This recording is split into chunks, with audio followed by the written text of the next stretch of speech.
Hello. Thank you so much.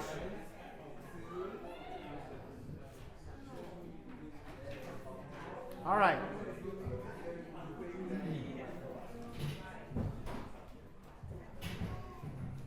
Thank you. Welcome to Timucua. This is our living room. This is a living, working home. We live here. My wife and I and my kids and my wife's mom. And so a couple of things that you need to know. First of all, you'll want to silence your cell phone and kill your flash, please. You're welcome to take pictures, but please no flash. It will help a lot for the video. Like 3 different people are recording videos for this event, and so it'll help the videos look better if there's no constant flashing. Plus, you don't need the flash. As you can see, the lighting is good. Okay, also, you probably know, but in case you don't know, there's 3 bathrooms, 1 on each floor. Please use them if you need them. We much prefer that to the alternative. And in case of emergency, of course, you can get out the way you came in, or there's also an emergency exit on the west side. It's lit over there. If you are on the upper floors, you need to come down in case of emergency, because there's nothing good back there, only bedrooms and things, nothing good. So, we have a nonprofit called the Timucua Arts Foundation, and we've been having concerts and events for 18 years. We do this for the community because I came here to be the conductor for the Cirque du Soleil show 20 years ago, and now the show is closed, so I do this full time now. But basically, we thought there was a need for a venue for chamber arts that was more appropriate and of better quality. And so this is why eventually we designed and built this house. And when I say we built the place, we actually built the place. There's 11,000 nails in this room. I know that because I put every single one of them in. And so, not that big a feat, really. But the point is that, you know, if you want the help, if you want to know what we're doing, first of all, you can go to timucua.com. Find out the schedule. For example, our next concert is January 6th. We took a little break for the holidays, but then we have, for example, on the 10th, we have a piano duo from China. So we have musicians from all over the world who come here to play. World-class musicians. We have, of course, you saw the piano, which I'm going to kill that light because I cannot access it from anywhere else. But we also have a full backline drum set, a world-class upright bass, all these things that people don't need to bring when they come here. And so we have become a favorite venue for many, many musicians since we have a 2-year waiting list, because it's testament to the service we give to the performers. And my wife and her team and our volunteers, their job is to make the audience's experience as magical as possible. And hopefully, if you come, you will find that they do a very good job at that. And so, as you can see, there's a little bit of artwork lit on the walls. This is actually belongs to the foundation. A few pieces that artists have donated. We have many more, but I just decided to show a little bit to you. They are for sale if you're interested. But also, like most of our events, all Sunday events actually are pay what you want. And there usually is an artist here working live on stage and showing. And so it's a pretty cool vibe. People bring food and wine to share. There's always a vegetarian side and a non-vegetarian side, just so you know. And we have a vegan on the staff, and so she always makes sure that people know what vegan options there are, which people bring their own stuff. Like we don't make the food, the people bring their own food. And that's what, I think that explains what we do. So, anything else I need to say? You guys don't have really wine glasses or anything, do you? No? So that's good. So your trash goes in the trash bins in there. Please don't put the kitchen trash in the bathroom trash, because I have to clean up tomorrow. I'm the janitor also.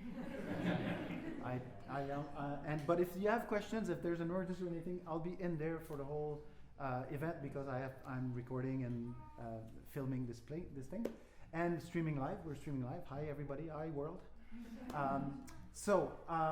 I've blanked on your name already. I remember your name. Yeah. What is it? Benoit. My name is Benoit Glazer. I forgot to tell you that. That's not important at all. But what's your name? Mari Spiger. So please welcome the co-founder of NOOR 17.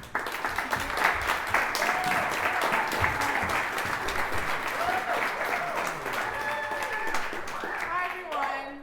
I know a lot of you here are familiar faces, so I'm glad to get to see you again. For everyone that hasn't met me before, my name is Amari. Can everyone say, hey Amari? Hey Amari! Hi guys, nice to meet you. Thank you for being here. Thank you for making your way out here tonight to be part of our very open discussion about veganism. And I wanted to ask, by show of hands, who here is a vegan? Lives a vegan lifestyle? Okay, quite a few people. And who in the audience here is vegetarian? All right, we have a couple of vegetarians as well. And then who in the audience here considers themselves an omnivore? Consume meat and also consume plants. Okay, great. Yeah. So I'm really happy. I'm really happy to know that we have people from all walks of life in the building today, so nothing is very one-sided. What I would ask is that you all take this conversation with an open mind and an open heart. I hope you all learn something, and I hope you all get to know the people around you as well, because Orlando is a great community, and it has a lot of people that are interesting and fun to be around. And I find a lot of the people that come to the NOOR events, they don't really get out much, or they don't really meet new people. So thank you for being open to being here with us. And without further ado, I'm going to introduce your moderator for the evening, Miss Tajian Holloman.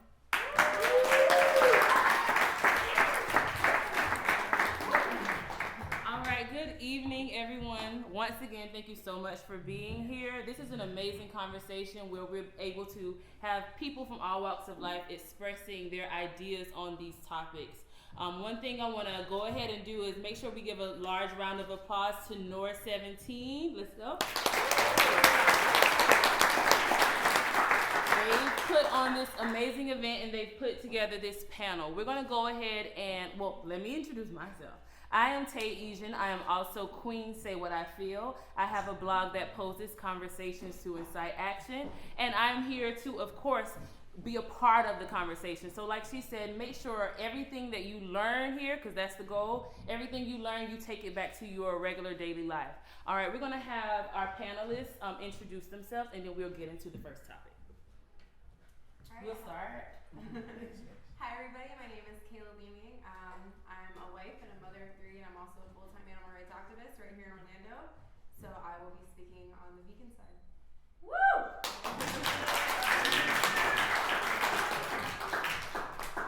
My name is Ahmad Brown. Native of Orlando. I am a formerly licensed teacher, as well as a licensed spiritual instructor and life coach, currently a rental car agent and a meat eater.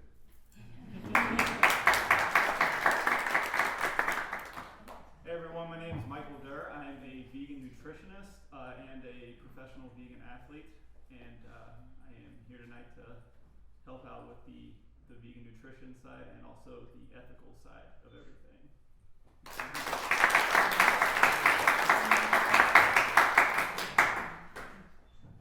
Okay, I'm Raymond. I came from Tampa. I'm a programmer. I'm in a cat toy startup, and I was asked to come here, so I don't flake. I don't flake. Thank you. So, Thanks for coming. yeah.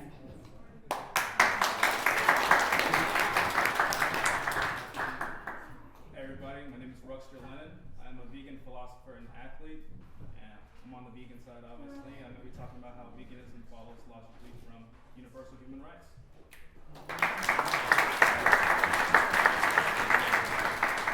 Okay, our first topic that they'll be discussing is why veganism or why not. Let's just go over some rules. We're going to make sure that there's no personal attacks on each other. You're only giving information about your topic and your stance. Make sure that you stay on topic and you stay within the time constraints. Okay, feel free to talk, but also don't ramble.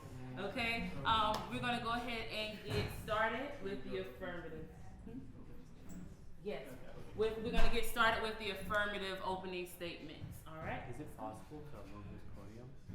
Oh, there goes They're this. recording. We'll move it after. Yeah, you're going to come up to the Yes. Yeah. Okay. Yep. No, we're good.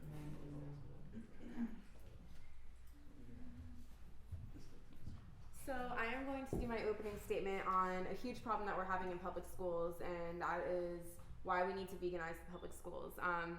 We're feeding our children not only violence, but carcinogenic animals. So if we wouldn't put a pack of cigarettes on our children's lunch tray, then we shouldn't be giving them the processed animals that they're eating. The World Health Organization has labeled processed meats as a group 1 carcinogen, same as cigarettes for causing cancer. So that right there is a huge problem. And we're also not teaching our children proper diet. We're setting them up with really bad habits for them in the future, instead of giving them a properly balanced diet that they can use to be healthy and to live as long as possible. Another good point is that we are desensitizing our children to violence. You know, we're literally feeding them the murdered bodies of dead animals, and we're disconnecting them from what that actually means. You know, the kids at school, they don't they don't look at the chicken nuggets or the hamburger and think of a chicken running around or a cow running around. They don't think about what's happening to those animals in the factory farms or in the slaughterhouses, and that's why we need to stop the disconnect. You know, there's a reason that we take our children to field trips on strawberry fields and other places like that, but we're not taking our children to slaughterhouses because it's not natural for us and it's not something that our children are ready for. So if they can't see what's happening to these animals, why do we think it's okay to allow them to consume their bodies? Another part of veganizing public schools would be to change the field trip system. Vegans get left out of a lot of things. You know, my daughter last year was in kindergarten, and it would have been her first school field trip, but she refused to go because they were going to a zoo. And my daughter doesn't believe that animals in the zoo is a good thing. They're forced to stay there. It's basically a prison for animals. And it's not educational. You wouldn't go to a prison and learn about human nature because that's not how humans act naturally. So the zoo is basically the same thing. So if we veganize public schools, we could also veganize what they're doing. We could have them putting money towards nonprofits like sanctuaries where the animals are rescued and they're living, you know, happy and safe lives and actually being in their natural habitat. So there's just a ton of reasons why we should be teaching our children young how to live the most compassionate lifestyle possible. You know, there's so much violence happening in schools already. And if we teach our children to be compassionate from, you know, ants to cows, you know, all the way up, there's no way that the children are going to be non-compassionate to humans as well. So that could help end a ton of violence that's happening towards humans and non-humans. And, you know, we teach children so young to lose their compassion. All humans are born with compassion. We all cry, you know, Bambi and other movies like that, and then we're taught to care about some animals and not others. So if we just teach kids to keep their compassion, it will be a better world for everybody.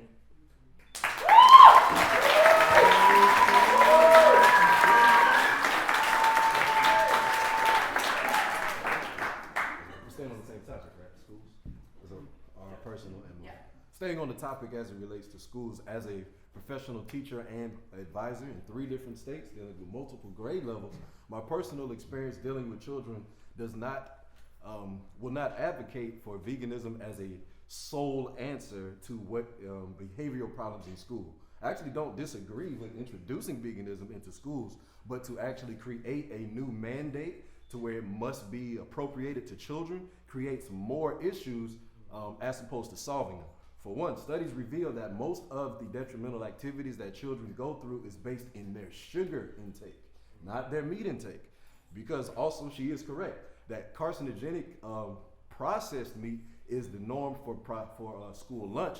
We can essentially appropriate that in providing a better quality of food, even if it is inclusive of meat that is non-processed, like sliced deli meat, which is generally what's given out to the children.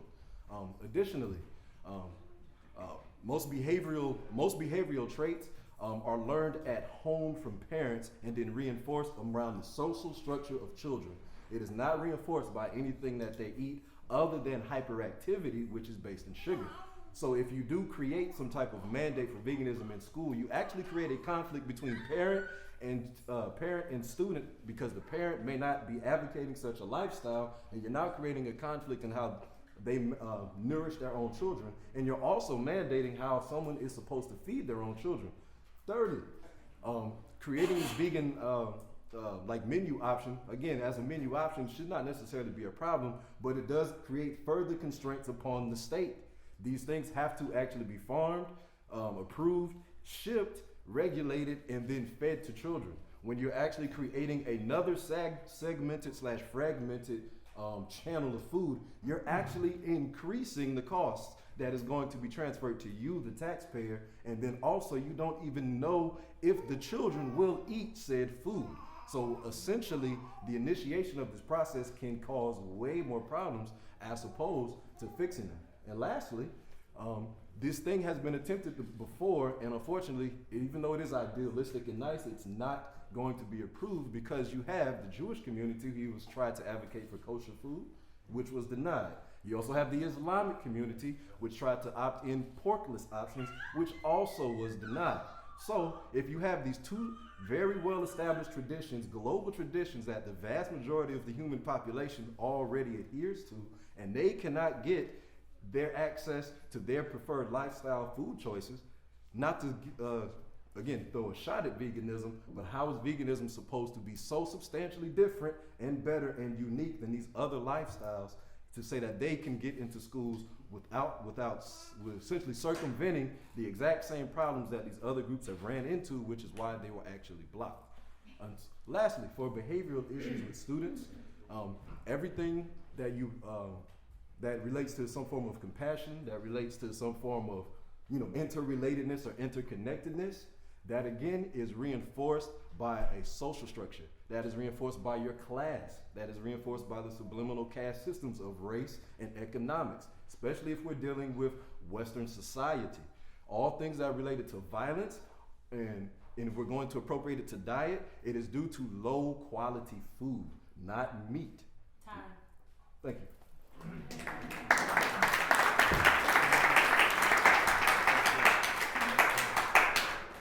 Man, I want to get to the debate. So in the spirit of staying on the subject matter, so we're going to transition into the meat tax subject. I do want to hit real quick on the carcinogen and sugar. So the World Health Organization has labeled all processed meat as a class 1 carcinogen, all other meat, well, red meat, as a class 2 carcinogen. That's because the other studies aren't in yet. It's the same stuff. Anyways, we'll get more into that into the debate. So the meat tax, just so everyone knows what the meat tax is the government is kicking around the idea on proposing a tax. They're going to tax processed meat at 163% and red meat at 34%. So they're trying to do this because of the studies that have linked red meat consumption to the cancer and diabetes and stroke constant rise that we're having in the United States.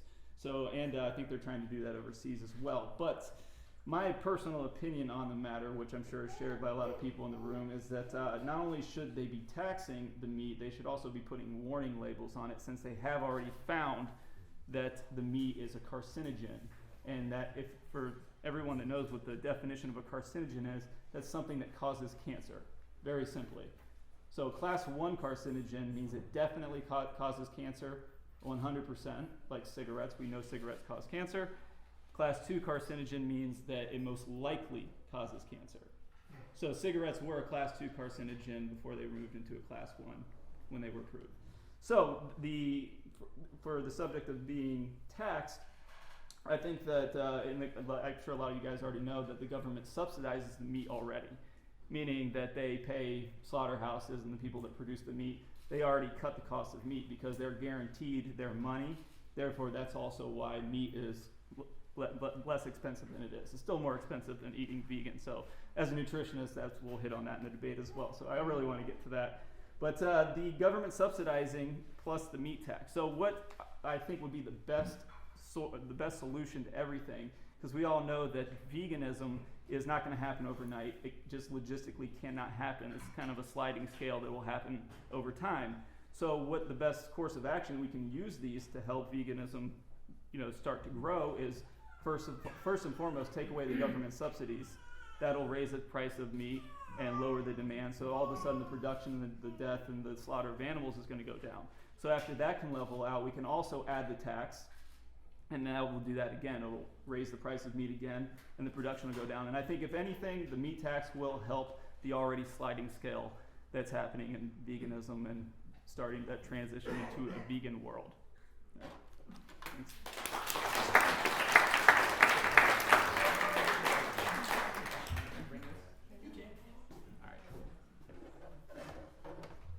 All right, so I'm gonna need my laptop because my thoughts tend to get scattered. So I think the meat tax is a good idea. But going back on the topic that meat is subsidized, why don't we just remove the subsidy?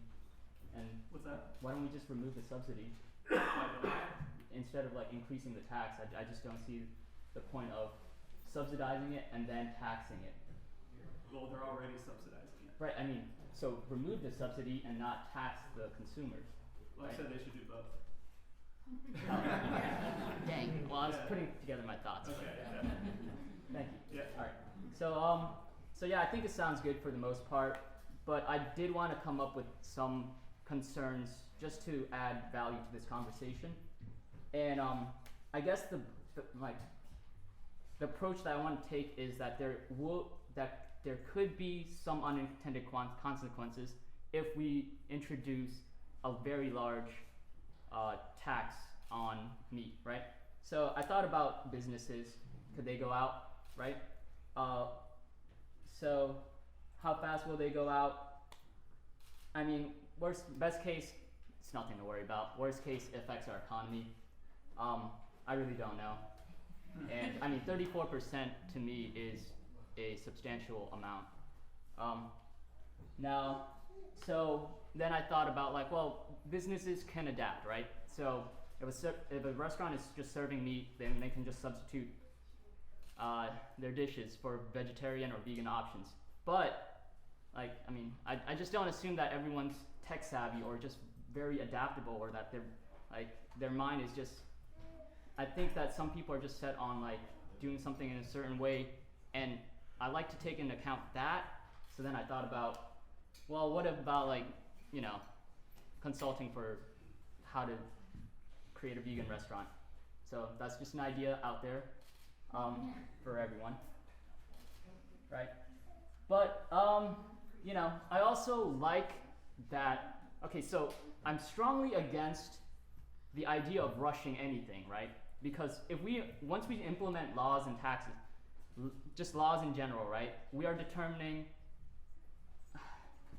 It just has a lot of consequences. So what I think that I like about vegan food right now is that, one, it's regulated and it's tested and it's made sure to go through this process where we know that, it's safe, right? But if vegan food ends up being like the only option to where like businesses can now focus on creating vegan products, could this result in, you know, like a poorer quality of vegan foods, right? Because not all vegan foods is good. So it's a little worried about that. And yeah, you know, I'll finish now. Okay,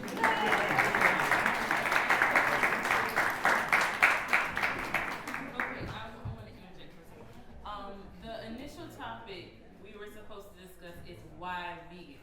Yeah. So I want to get you guys to change your direction to go back to just the initial conversation. He's gonna do why vegan now, and Perfect, that's gonna yes. start the Yes, and then we'll get into that because we kind of went into school and we need to make sure we needed to go into why vegan first. And we'll get back into school stuff and all that later. What's up? Okay. Hey guys, I'm Ruxter. I'm going to be talking about why vegan. So, the reason why I personally believe that people should go vegan is for me the strongest point is the ethical issue. So we all believe that humans are of moral value, right? If you disagree with that proposition already, you have an absurd ethical system. But people don't have an issue with mistreating animals the way we do currently, and then they'll say humans. We won't do that to humans. So what's implicit is that there's a difference between humans and animals, and whatever that difference is should justify it. So without establishing that said difference or the trait or collection of traits, culmination, whatever the case is, we create contradiction and your logical system fails ultimately. Because I think we can all agree that ethical systems should be logical. And the 3 laws of logic are the laws of excluded middle, which means propositions can only be true or false, has to be consistent, and the law of identity, which means if 2 things are exactly the same, it doesn't make any sense to treat 2 things differently. So if you cannot differentiate between the human and the animal, and you treat them both differently, then you create contradiction, and it's completely illogical. So, and I know we talked about a bunch of issues like the pragmatics of being a vegan, publicizing vegan schools, things like that. But the issue I have is, all right, let's put it in the human context. Would you still hold the same views that you hold? And if you say, oh, well, it's different, all right, what's the difference? Name me the trait. What is the difference between human and animals that justifies treating humans, treating animals the way treating humans the way we do the animals, right? So, and if you can't do that, then it's just completely arbitrary and there's no justification. And I think we can agree that like needless death and suffering, or taste pleasure in this case, has to have some sort of justification for treating something the way we do. Because if not, then I'm not sure if I want to, be friends with that person. And even if there's these set pragmatics of, being a vegan, publicizing schools, things of that such. Again, put it in the human context, right? So what exactly do you value in a human that makes a human, right? There's things like sentience, right? Intelligence, things of that nature. So let's go for intellect, for instance. Let's say you say, okay, the reason why we can treat the animals the way we do, because they lack intelligence. All right, so I use this method called reductio ad absurdum. What it is you get an argumentation, you produce an absurd conclusion with said argument. So let's say, oh, it's intelligence. Okay, so if a human lacks intelligence, it's therefore logically consistent to kill that human. Kind of feels intuitively wrong, right? So then they'd have to produce another line of argumentation, then another. It just keeps going on and on and on and on. And ultimately, the thing we value is sentience. There is no trait. It's foolproof. The reason we do this, and we can't even justify it. So, yeah, that's it.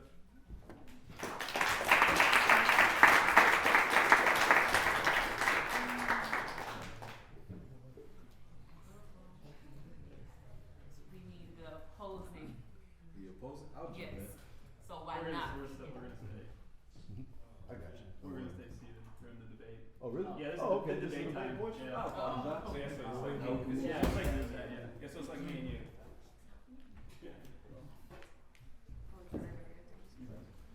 Yeah, so So actually, I will come at you in regards to that. You talk about these moral imperatives that the human is supposed to have. And I guess basing intelligence or lack thereof, quotes, on how that can determine if someone should eat something or not. So, just to kind of poke holes at, see where we're at with that. Okay. How many inventions have animals contributed to the earth? How many what? Inventions have animals contributed to the earth? I mean, well, okay, so That's what it is. I would say none, I guess. None. Not that I can think of. How have animals? But if put into human context, would that justify killing a human? I'm not finished. All right, go ahead. Not finished. That's not the basis of my entire argument. All right, go ahead. What animal in the entire natural food chain that eats meat or not forfeits their rightful position in the natural state of being? Forfeits their what? Natural state of being and what they eat. Are you What- making an appeal to nature? Yeah, what lion has stopped eating So- the gazelle? Before we go on, an appeal to nature is a logical fallacy. So just because something natural doesn't mean it's right. Things like rape, arsenic are natural, but you can Death is agree that natural. it's immoral. Death is natural. Death is natural and unavoidable for every single person in this room and every sentient and non-sentient being, inclusive of the plants. Now, again, with that being said, a lion eating a gazelle in its natural position as the apex predator of the jungle. Right. Why should that lion forfeit it just because? I'm not saying that the lion should. Lions are not moral agents. Okay. They can't conceptualize morality, Okay. but we do. So we have some sort of a moral, I would say, imperative. So why is it automatically assumed that consuming meat as a natural process of survival? And let's not even go into mass industrialization of food, just natural eating of meat. How is that somehow morally deficient when it's based in just normal survival? When every sentient being on the whole entire planet does it. But somehow, just as you said, these moral equivalents, the human somehow needs to be separate from that exact same circle of life that you said we should somehow be included in. Okay, so you're using a lion as an example here, right? I mean, I can point out any other. Okay, I can that's actually fine. point out even a giraffe eating a plant, because the Okay. plant is sentient as well, and it must kill and digest and eat it. Plants aren't Plants safe. aren't We'll get to that in a second. That's So not true. let's just use the lion. I disagree with that. So the appeal to nature fallacy means if something in nature, if something happens in nature, then it's okay. So we probably agree that it's not okay for a human to rape another human. Yeah, but we're talking about food. Okay, now. let's talk about food. We're talking now. about food. Let's Okay, keep it where it's so at. you can't. So what we're talking about is like Talking you about want to food. pick one thing that the lion does, but you don't want to pick anything else that it does. When we all came in here, we shook hands, we hugged, we didn't sniff each other's asses. That's still a normal part of the lion's way of living. That is a normal aspect of how I live. And now you have people clapping about what a lion does in its natural habitat, Okay. and you're somehow But equating that. you're picking No, one that's thing not. a lion does. Well, pick something else, So- because so- it's sniffing its butt is its No, normal so- interaction. okay, That's so- the equivalent of it shaking so, its head. so That a doesn't lion, make it a lion deficient. will eat the run of the litter. So if you have a kid and you eat your own kid, do we do that? No. But so you're trying to pick one thing that a lion does to justify eating meat. I mean, but And you're trying to eating pick animals. one thing that we do and say that we somehow How's that? morally What is the deficient one for thing that doing we're it. picking? Eating meat, and we're with the process of eating meat. Okay, clearly there are other options. We all know that. Right. But Yeah, go ahead. the whole espousing of the complete removal as a moral imperative, that is a philosophical invention that is not actually designed for the natural state of a human being. So if we talk about That never natural existed. state, That never existed in the natural state of any human activity that we've been on this planet for however they argue we've been here. Right.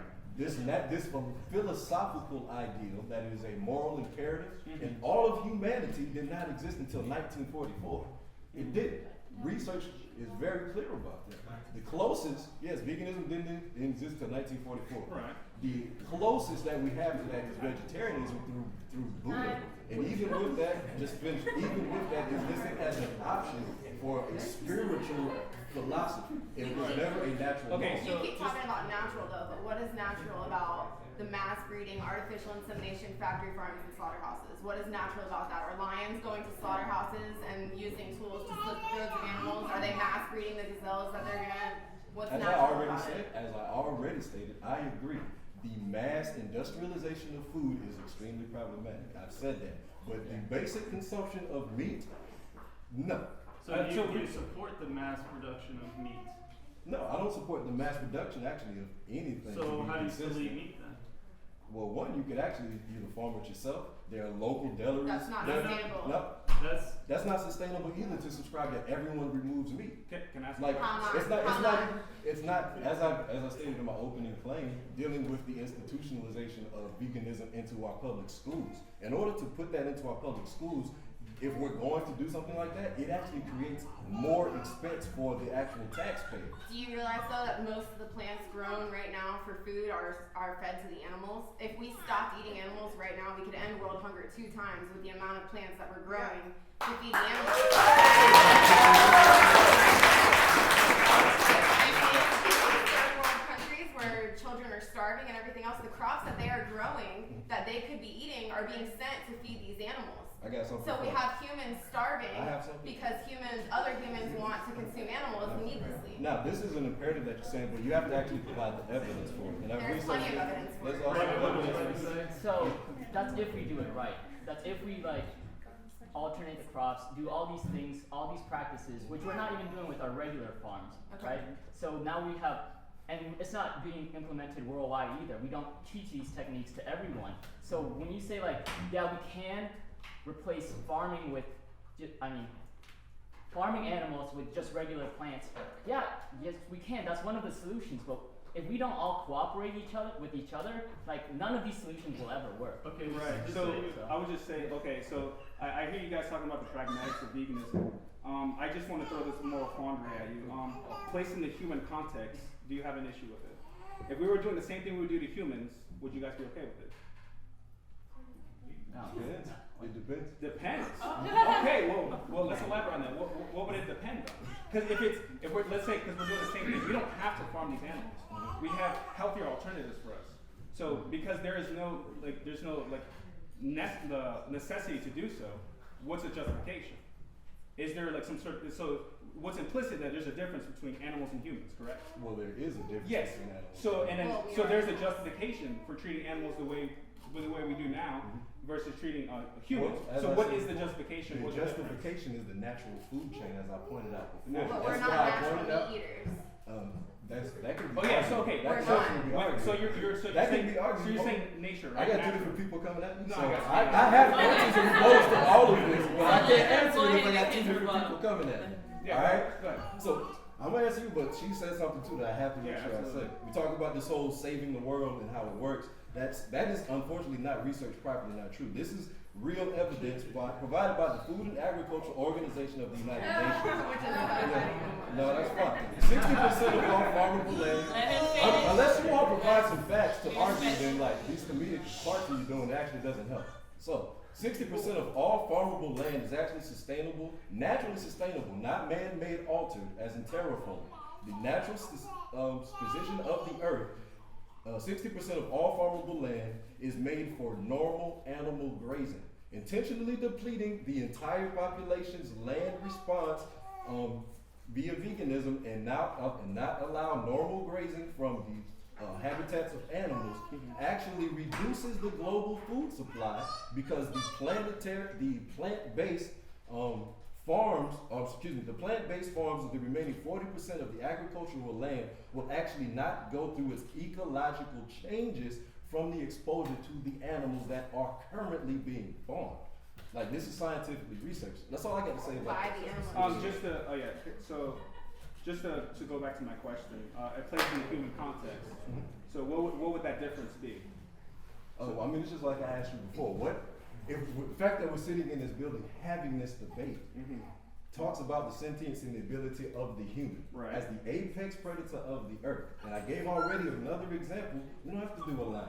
We could do any other animal as it goes through its normal mode of existence. It has to consume, it has to kill, it has to destroy in order to survive for its own self. I understand. And somehow, these extra moral imperatives based on a philosophy, not a natural state of being, is where you are all bringing these moral imperatives. That's fine if you want to contain it for your philosophy, but to espouse it as some new norm for the human being is entirely fallible and is not true. So let me ask you this. I have to stick to this because I don't think I'm getting like a clear answer. So like, what is that difference? Why can't we treat the animals the way we do? What's that difference? Something implicit in what you're saying. The reason why, Yes. if you brought a lion into this room and just let it do what it does, what do you think is going to happen? is going to try to eat as many people in here as it possibly can until somebody kills or captures that lion or any other animal. Or any other animal. And so somehow we're creating these philosophical ideas that are trying to literally lift us out of the human condition when it is something that we must endure and go through every single day. Now I am not saying that not eating meat is somehow unnatural. But the way that you are all espousing this ideal is saying that somehow a person who eats meat is somehow unnatural and deficient when the whole entire species of existence we have to make a claim that it's unnatural. We're saying despite it being natural, it's not a justification for doing so. Because if we have alternatives available, and yet we're still performing these things, these atrocities, that I would say, then I would say it's immoral. If there's an alternative to where you don't have to cause unnecessary harm and suffering, why would you still do it? Because of health. All the things that I've researched, we have internal things inside of our body that do denote that we can't eat meat. Let's get on one okay, so subject. for now, you spoke on health. Let's change the conversation into veganism and health. Let's talk about that. Okay, so just to kind of, because this does kind of transfer into health. So the baseline of veganism is, okay, if we can be healthy or healthier and be very sustainable, whatever it is we have, we're perfectly healthy without the mass slaughter of animals, without eating meat, why would we not do that? And I don't disagree. So you don't disagree, if we can be perfectly healthy without animals, there's no need to slaughter animals. There's no need to consume meat. There's no need to contribute to animal agriculture. No, I don't agree. I agree with the mass consumption and the industrialization that we're having with meat. But as far as just the base consumption and that being a part of the diet, I do not agree that it needs to be completely removed. 98% of animals that are killed for meat are from the animal agriculture industry. 98%. That's 2% are the little farms and stuff that you're talking about. 2%. So if just the 2% want to slaughter animals, like I'll take that right now, and then we'll go get them. Right? We're talking about a moral imperative that's based on feeling. What's now you're basing everything. Well, you just said you don't agree with mass slaughter. Right. I go get my when I have the opportunity, I go to there's 4 local delis here in the Orlando area. When I have the opportunity, I go there, and that's where I get my food. What is the local deli? Where do they get their meat? Well, as they espouse themselves, they have local farms with an address that you can go visit and see. Like there's multiple places. Okay, that's part of it. Is it still ethical? I mean, that's fine. Well, I mean, okay, but so you're saying even if you could be perfectly healthy, you still want to eat like animals that were raised on a farm? Yes. And Is it still ethical to eat those said animals on the farm? Yes, it's not unethical to eat. Okay, It's just not. All right, so place it in the human context. Is it ethical to do so? Say it again. So if now we're farming humans, is it ethical to kill humans? It's been researched that eating is human. Against ourselves. Well, what I'm trying to see if your ethical systems are logically consistent. So what I'm trying to say is, placed in the human context, you guys still. So what's happening here? Among multiple species across the earth, cannibalism is fought against. When a lion goes and tries to eat its own cubs, the female lions come and try to kill that male lion. When a male giraffe goes and kills the baby male giraffe cubs, other male giraffes come from other parts of the graze and try to kill that male. Right. Even in nature, what you're saying, they do it. I'm not espousing eating another human. No, other animals don't espouse eating their own I'm not saying species. you So are. it's still the in any same part, context. the same So continuum. I'm saying you're deploying a line of argumentation. You're saying X is good, right?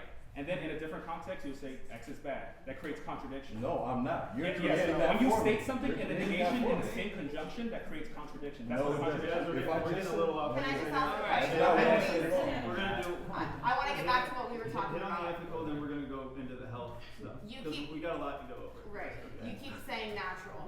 Okay. I have a couple questions, but first I want to ask you, what exactly do you feel is natural about eating animals? Like, what to you says natural about it? Raymond, Natural as in you have to consume to eat.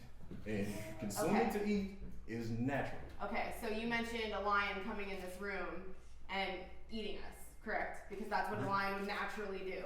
Correct. So if I brought a cow into this room, what would you naturally do? Look at the cow. You would look at the cow. You wouldn't attack the cow. You wouldn't bite into the cow's jugular, suck out his blood, and then eat through his blood.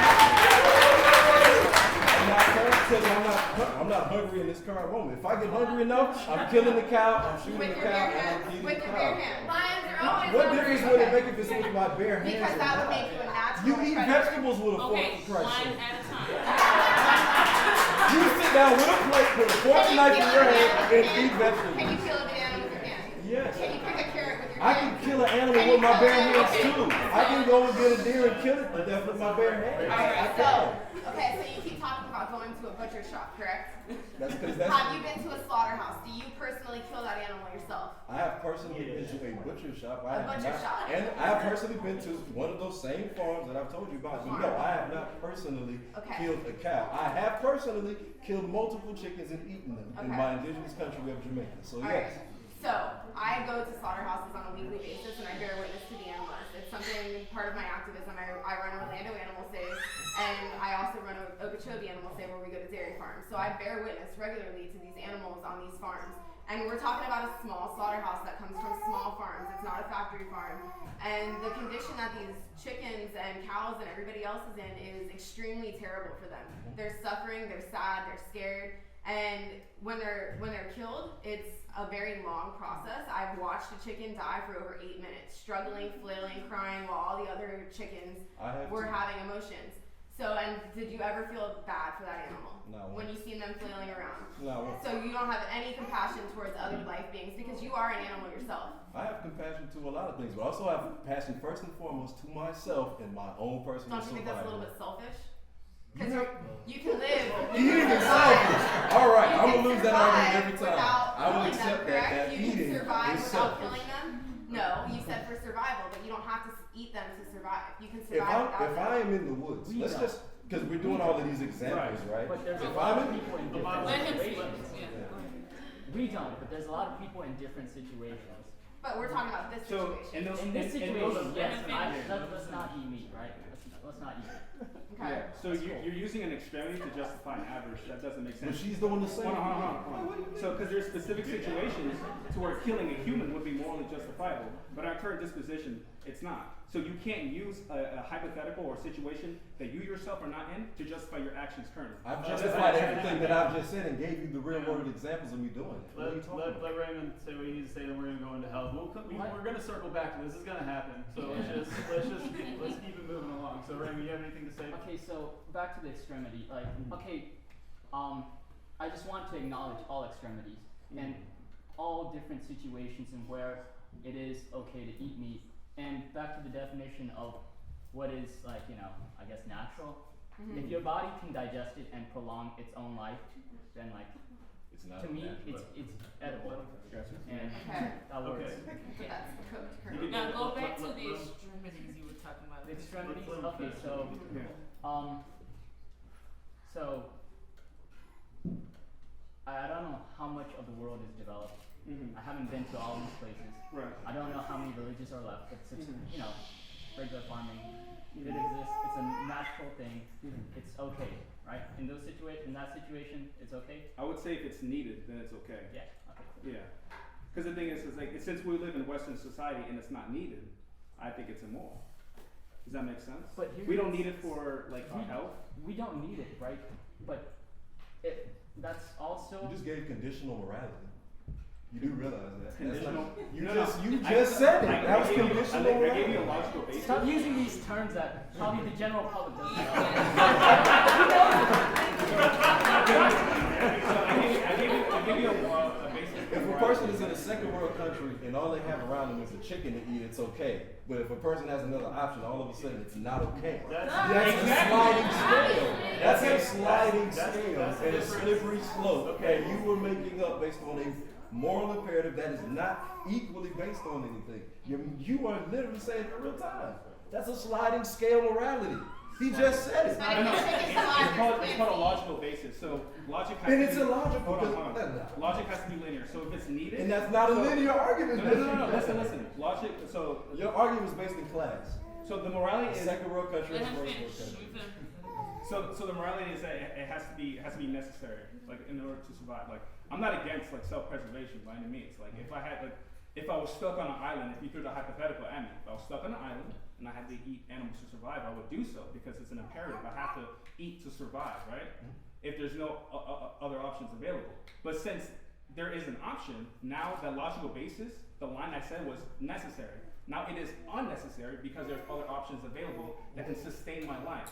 So therefore making it immoral when the options present itself. See, making it immoral is literally,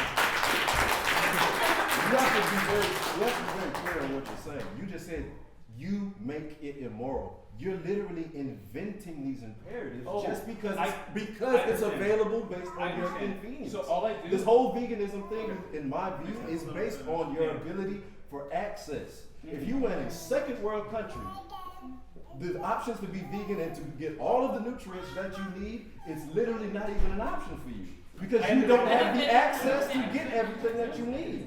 And so how can you say it's a moral imperative when literally the only way you can get the access to feed your moral imperative is based on your class access in a first world country? I understand. Just real quick, no response to this, and we're going to go right into health, okay? Okay, let's make sure we keep it down. We need to hear the conversation happening, so let's keep it down. Thank you.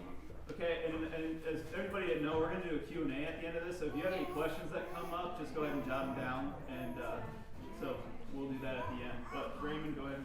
Okay, so I guess I still believe that there are even demographics within the United States that should eat just whatever they can afford, right? And I actually agree. And that's the thing. If it's necessary, I agree. Yeah. But the thing is, since we live in today, Yeah. it's not necessary, so I don't agree. But not for everyone. Let him finish. So again, it's like, I guess my entire issue is that it tends to be all-encompassing veganism, where I just want to keep on pointing out, like, there are these situations where it's okay, you cut back your meat consumption by 50%, you're adding to the good. Okay, so the biggest, X on it right now that we've been alluding to is the health part. You say, if I can't get all the nutrients I need to eat meat. Okay? So, just so we're very clear, like the plants, you can literally get all the nutrients you need from grass. Like, is grass edible? Huh? It is, it's edible.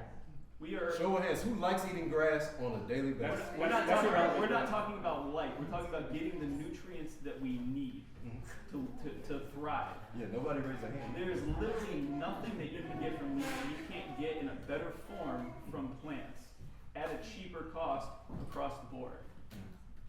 It's not even close. What's cheaper than rice and potatoes and beans?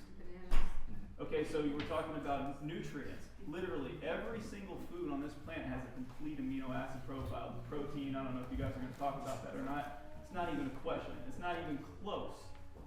It is, it's just a scientific fact. You can look up what's in potatoes. You can look up what's in rice. You can literally get protein from watermelon or celery. It has protein in it. Maybe not in abundance, but it has it. It's extremely easy to get. So the argument that we have, which is scientifically proven, again, the World Health Organization has labeled veganism appropriate for every single stage of life. Okay, they would not do that if it wasn't healthy. We can get every single nutrient we need in abundance from plants. We do not need animals whatsoever. And on the other side of that, when we do eat animals, we have three of the biggest killers ever, which is saturated fat, animal protein, and cholesterol. So we talk about being natural. If it's natural, why do carnivores not get atherosclerosis, which is heart disease? It's a fatty buildup in our arteries. Blood doesn't flow, we die. That's how that works. Okay, herbivores get it, carnivores don't. Okay, so heart attack every 3 seconds in the United States alone. The only way for a heart attack to happen is to have heart disease, atherosclerosis. The only way to get that is eating animal products. Okay, so we're going to have to go to intermission. Hold that thought, get your thoughts going and all of that. This is the time where you can use the restroom, you can go get some snacks and desserts in there, and we're going to take a brief intermission so you guys have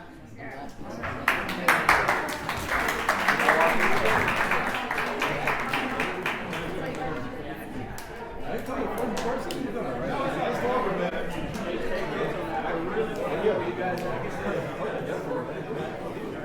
I already had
y'all are doing great.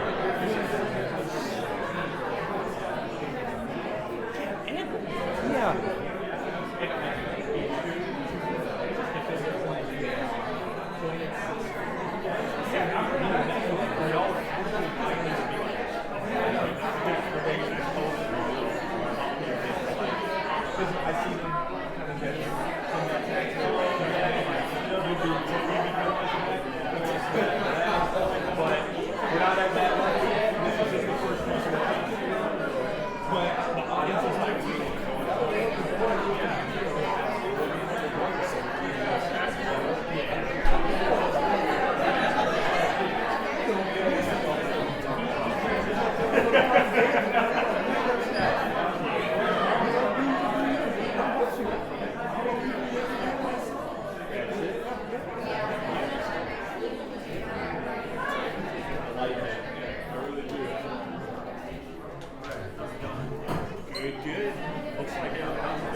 you so much. I'm going to ask that everyone gets their seats. All of our panelists are good. Okay, so we're going to go ahead and go into the second part of the debate. Our first topic, or we're going to kind of wrap it back around, we're going to go into finishing the health and veganism conversation because we left off with him talking, so we're going to get the rebuttal from the opposing side. All right, let's go ahead and get started. Oh, we have Roz. We have a new panelist, and he's going to. Oh, everybody's he's going to go ahead and introduce himself. Oh, okay. Hi, everybody. I'm Terrence Anderson. I'm just here to represent the words we have a Wix now. Oh. Let's clap for Terrence. All right, so we're going right back into veganism and health with the opposing side. All right, so what we left off with was I was explaining the fact that not only can we get every single nutrient we need from plants, it's extremely simple to get every nutrient we need from plants. It's not something that's hard to do. One thing we need to keep in mind is any diet, regardless of what you're eating, needs to be carefully planned. You can't just eat all French fries or something like that and expect great health. But the idea is we can get every nutrient we need. We don't need to slaughter and kill animals. Our bodies are perfectly made and thrive off of plants. All right, so to that, for one, I must say I do not outright disagree. So that's to begin with.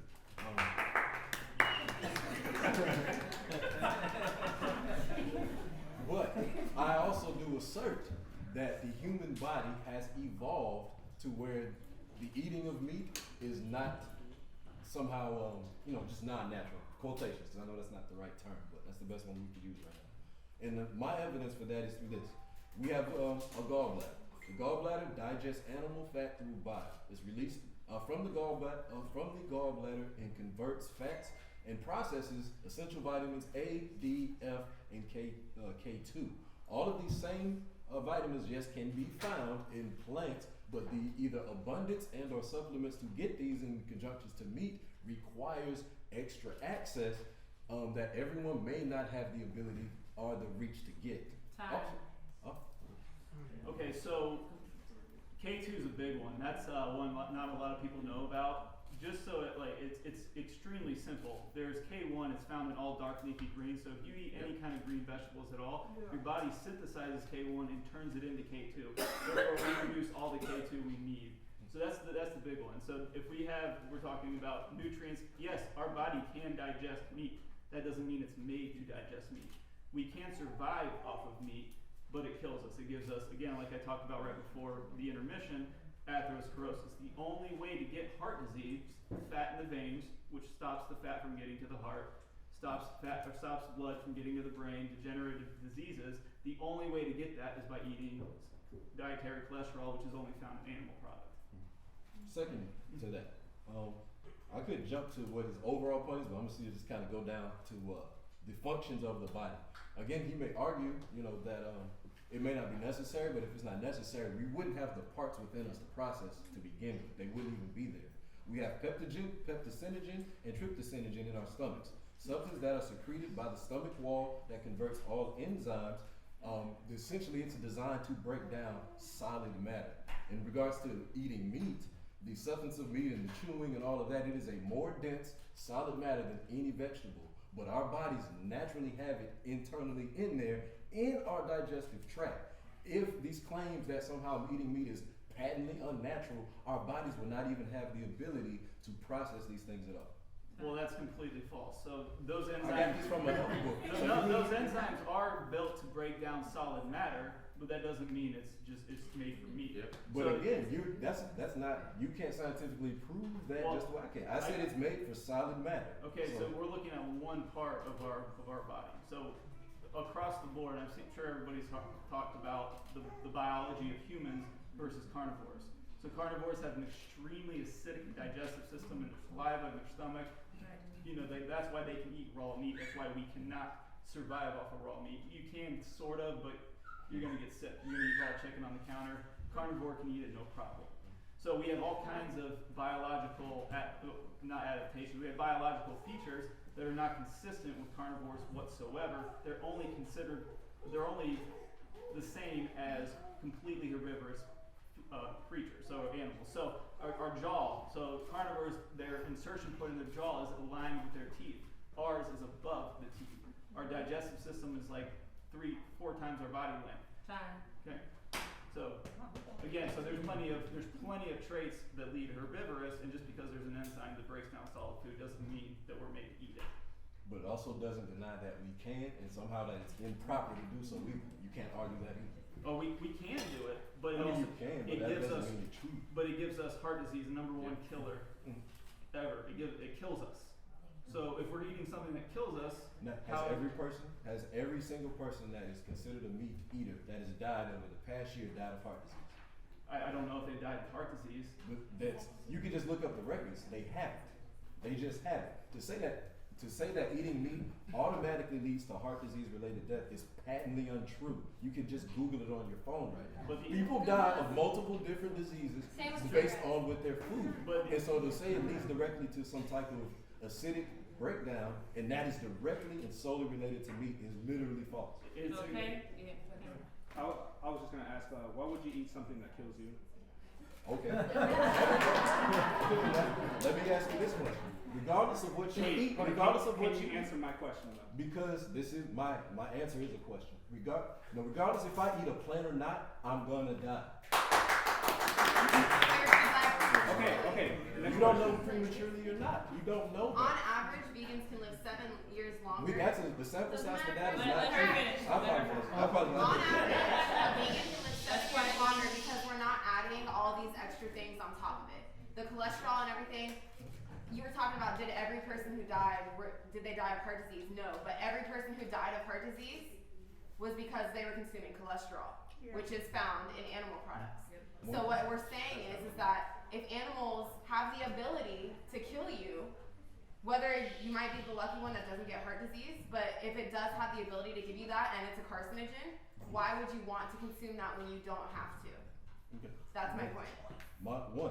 These evidences that you give about statistics, they are patently weighed to favor veganism. People have been eating meat as a general norm for, again, like I said earlier, since we've been here. Give me my space. Veganism, as far as a contained, sustainable, quantifiable, measurable thing that human behavior has done, has not been in existence long enough to assert some level of equality with billions and millions of people that have been eating meat. Like, to say that it's patently going to do this and the sample size is so substantially smaller in comparison to the rest of the human genome, that's unfair to the billions of people that exist on the rest of the planet versus the tens of thousands, hundreds of thousands of vegans, also vegans that have been doing it their whole entire life and then died. The number of people in that should not even be compared at all. It just shouldn't. It's not a fair comparison because the sample size is just way too skewed. You keep evading all of our questions. I'm not evading. I'm the answering. first big deflection. Yeah, we keep asking you direct questions, but we're not getting direct answers. Well, I'm not trying to scream out of them, but I'm trying to come. I'm literally. What's the way the angle I'm coming at this? My question is, why would you eat something that moderately kills you? Okay, so let's get some interjections from other people on the panels because this is all towards him, and we need it to be a little bit more. I'm asking in general, and anybody's free to answer anything he's asking. What was the question? If we know that eating animals has the ability to kill you because you're adding cholesterol and you have the potential for diabetes, cancer, all these negative health things, why would you want to consume the animals when you don't have to consume the animals? That's the basic question. If you're not completely convinced that it will kill you and you don't know how many times you can eat something before it is actually like a threat, right? Because like eating a burger once isn't gonna kill you. Correct. Eating it once, maybe a month, wouldn't kill you. But it's killing somebody else though. Right. That's Well, what You did mention it's not an actual threat. personal choice though. Yes. Is it a personal choice to do something that infringes on the rights of something else? Yeah, it's personal choice. It really is personal choice. It has That's a not the victim. definition. Okay, we'll get back to personal choice. We're gonna hit ethics again, guys, in case you were wondering. So, did you say everything you wanted to say? Thank you. Yeah. I seriously want to hear your whole thing. I like talking with now. Yeah. Okay.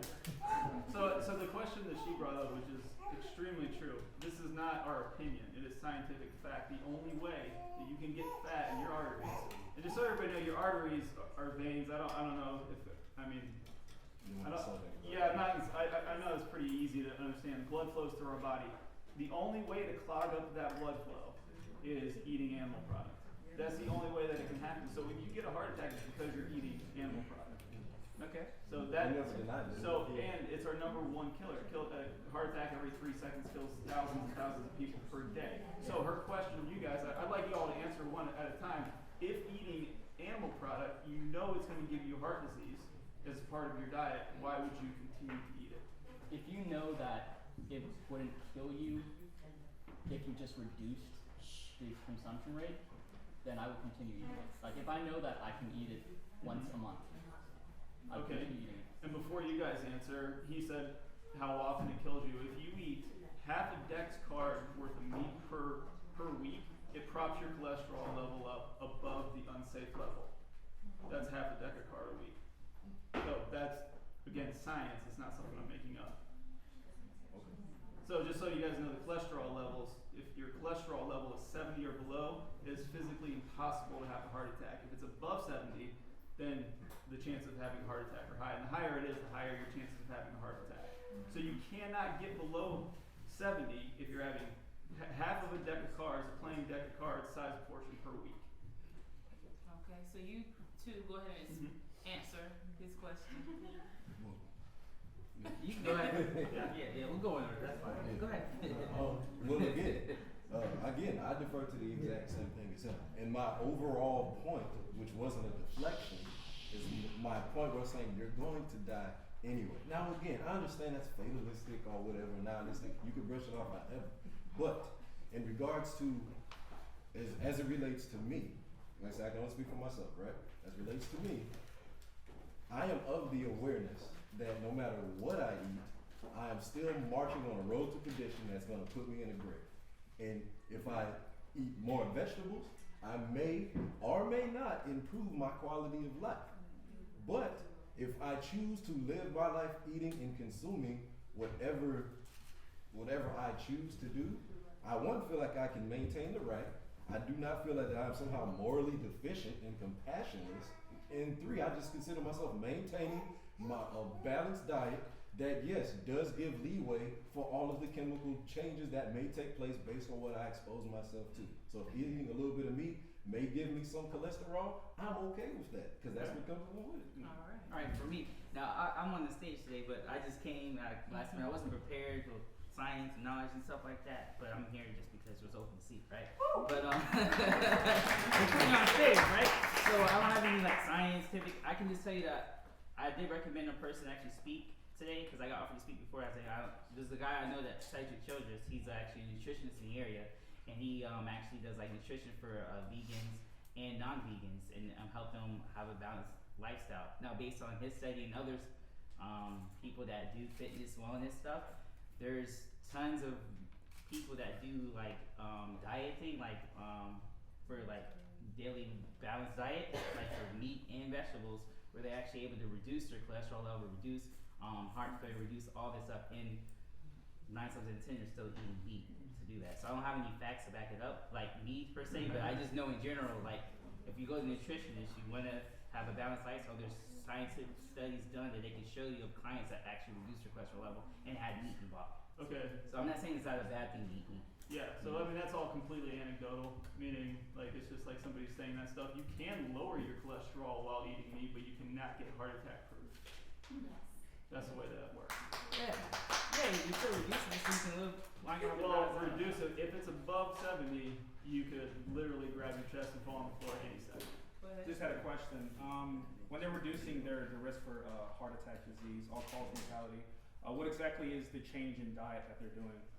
Like I said, I'm not the nutritionist. Okay. I just know like nutritionists do that. Okay. I have a friend that does that. I got you. Because usually, one of the things they'll tell you, you go to a doctor, they'll say, well, you got to decrease your meat intake. Okay. So, like, if you got to decrease your meat intake to decrease your risk of all-cause mortality, I think what follows logically from that is just eliminate meat altogether. Yeah, if you wanted to. Yeah. All right, I want to pose a question to you guys. Oftentimes you hear on social media and things like that, there's healthy vegans and there's unhealthy vegans. I want you guys to talk about that and go back and forth when it comes to that. Okay. So with any diet, there's healthy and there's not healthy. You know what I mean? But there's not any. If you're eating animals, there's no truly healthy diet because the animals are causing these issues. But yes, you can be a junk food vegan. You can be a whole food plant-based vegan. You can be a raw vegan. There's tons of different levels of healthy you can be, but all of them together, whether you're junk food or completely raw, are healthier than consuming animal products. So you're still not putting yourself at risk for all the other things that are happening when you're consuming animals. So are you saying that being vegan is a healthier option, or are you saying, because I'm just trying to analyze the words that you actually said, that eating meat literally has no health value in it at all? When you're eating animals, Okay. there's nutrients in the animals, but they're not nutrients that you can't get from plants. So no, you cannot be healthy and eat animals. Well, if you're There's getting nothing the you same- need from them to be healthy, and whatever you are getting from them is coming with risks. It's coming with the cholesterol, it's coming with the saturated fat, it's coming with all these other things. So no, you cannot be healthy and eat animals. You might look healthy on the outside, you might feel healthy, but you never know what's happening on the inside. And as he said, you can always have that risk of a heart attack. My brother, my half brother, at 43 years old just had a heart attack because he has diabetes, and I tried to tell him that you could reverse your diabetes and dramatically make it better if you went whole food plant-based. He got super mad at me. We stopped talking. We haven't spoken in 2 years now. And he just had a heart attack. And the first thing he said when my dad went to go visit him was, Kayla told me that I should have stopped eating animals, but instead he ate more animals because he thought it would help him. And at 43 years old, he's still in the hospital now because he just had a heart attack. So that just shows you that it doesn't matter your age, it doesn't matter your physical activity. You can exercise all day, every day. That doesn't change your cholesterol levels. That doesn't change your risk of what you're consuming, or who you're consuming, not what. And it doesn't change anything about that. I have a similar argument that you could, go ask the person as well. The pastor of Antioch Baptist Church in Oviedo, Florida, he's a professed vegan. Okay. He had a very impassioned sermon one Sunday, kind of a why God sermon. And in his list of things was him being vegan, and while still being a vegan, he got cancer. So, and this is a real world example of a person. Now you can go to his church and ask him. We never said you can't get cancer. Well, of course, but see, it's not the fact that you didn't say you can't get cancer. You're espousing a norm that somehow veganism is going to save you from all health Didn't ills. say that. That's what y'all espousing. You can. Okay. The proposition that we're trying to articulate is that these things reduce your chances of all-cause mortality to a substantial rate. Substantial being my arbitrary line, but you guys can look into that yourselves. But there's also a lot of factors like genetics as well that play into it. Sometimes things are inevitable and they kill us, but it doesn't that's just an appeal to futility if you just say we're just going to die in the end. It's fallacious, because if you're just going to die in the end, you're just saying I shouldn't try to do the means I should do to not die. If that makes sense. So again, these things aren't it's not like 100% guaranteed you're not going to get these things, but it's going to reduce it to a substantial amount. And there's meta-analyses everywhere, like the Adventist Health Study, that dictate this. The longest living. I'm sorry. You finished? One second. The longest living people are people who adopt a more plant-based lifestyle than anything else. So as you can see, there's again, correlation doesn't necessarily mean causation, but you can make an inductive reasoning.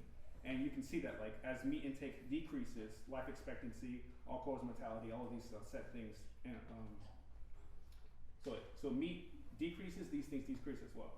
So meat increases, those things increase.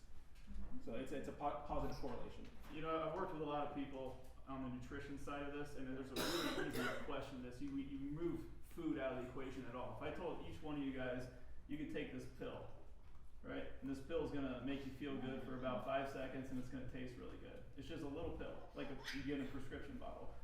But there's a huge chance you're gonna develop heart disease.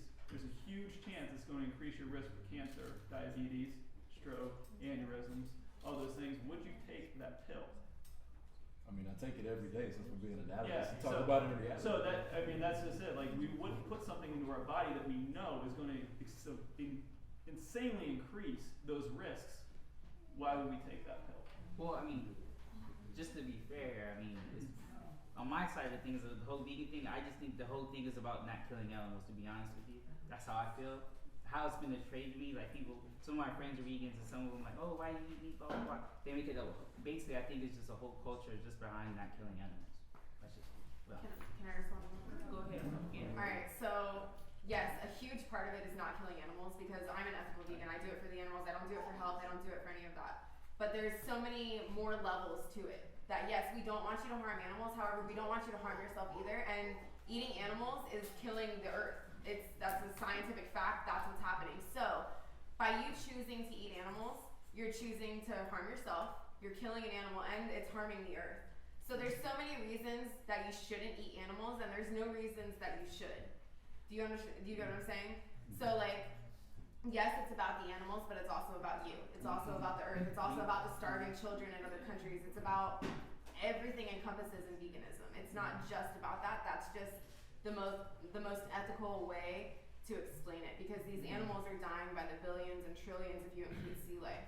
And they're sentient just like we are. They feel pain, they feel emotions, they have families, they feel love and joy, and we're like needlessly impregnating them, breeding them, all these things that we're doing to them, and then slitting their throat. And I don't know if you've ever watched slaughterhouse footage, you weren't here before, but I go to slaughterhouses. If you ever watch an animal die, and you like literally, if you look at them as an individual like they are and not just as, you know, a product, if you look at their eyes and watch the emotion that they're feeling, it changes you.